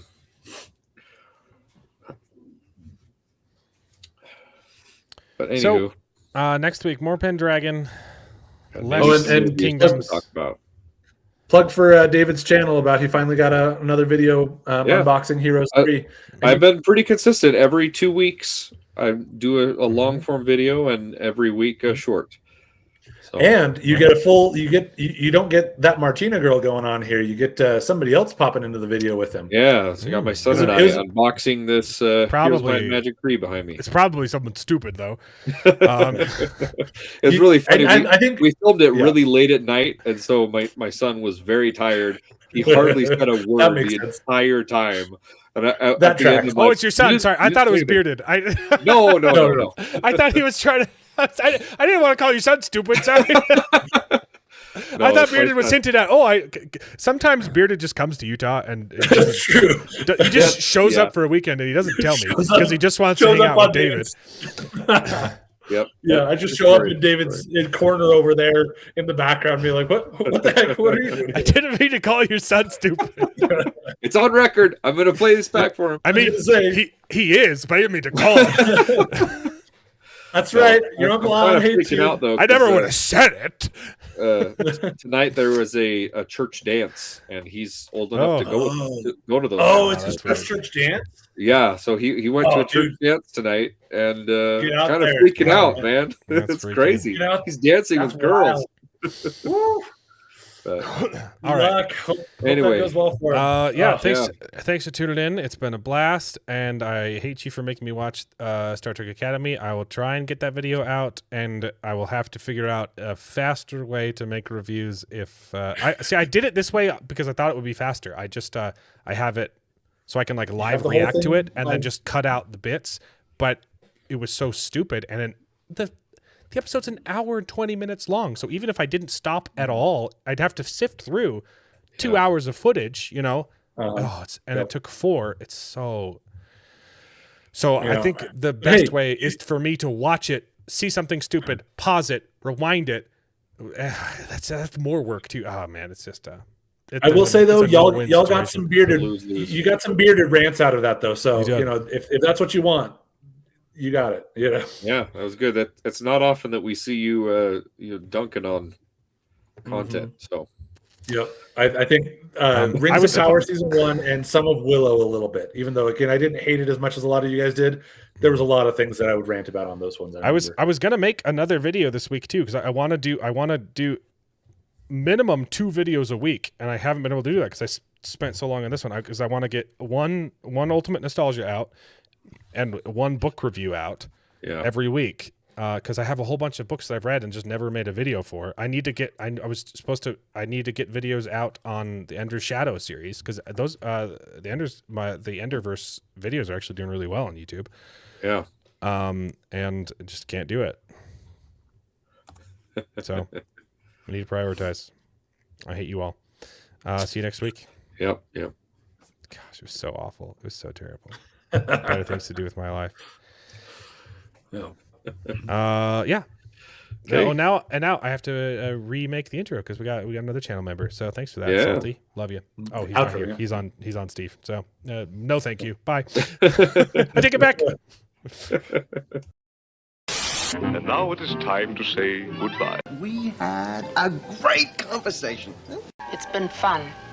But all good things must come to an end, and the goodest ending I can think of is... Right now, this moment, this night. So I guess we just say goodbye. So, goodbye. Toodaloo. Au revoir. Auf Wiedersehen. Ciao. Ding dao day. But come back next week for more outrageous bloopers. This is the end. Well, there's only one thing left to do. I'm gonna go home and sleep with my wife.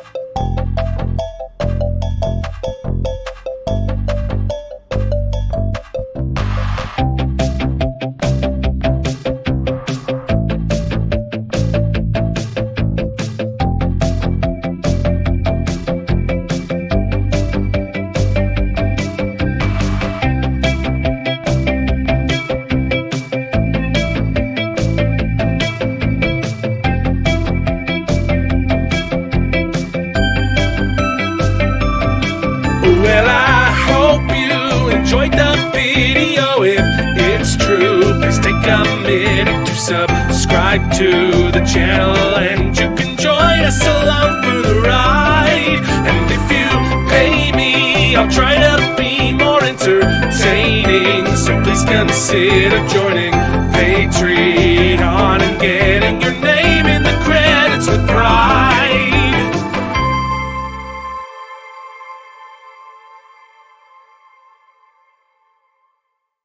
I'd buy that for $1.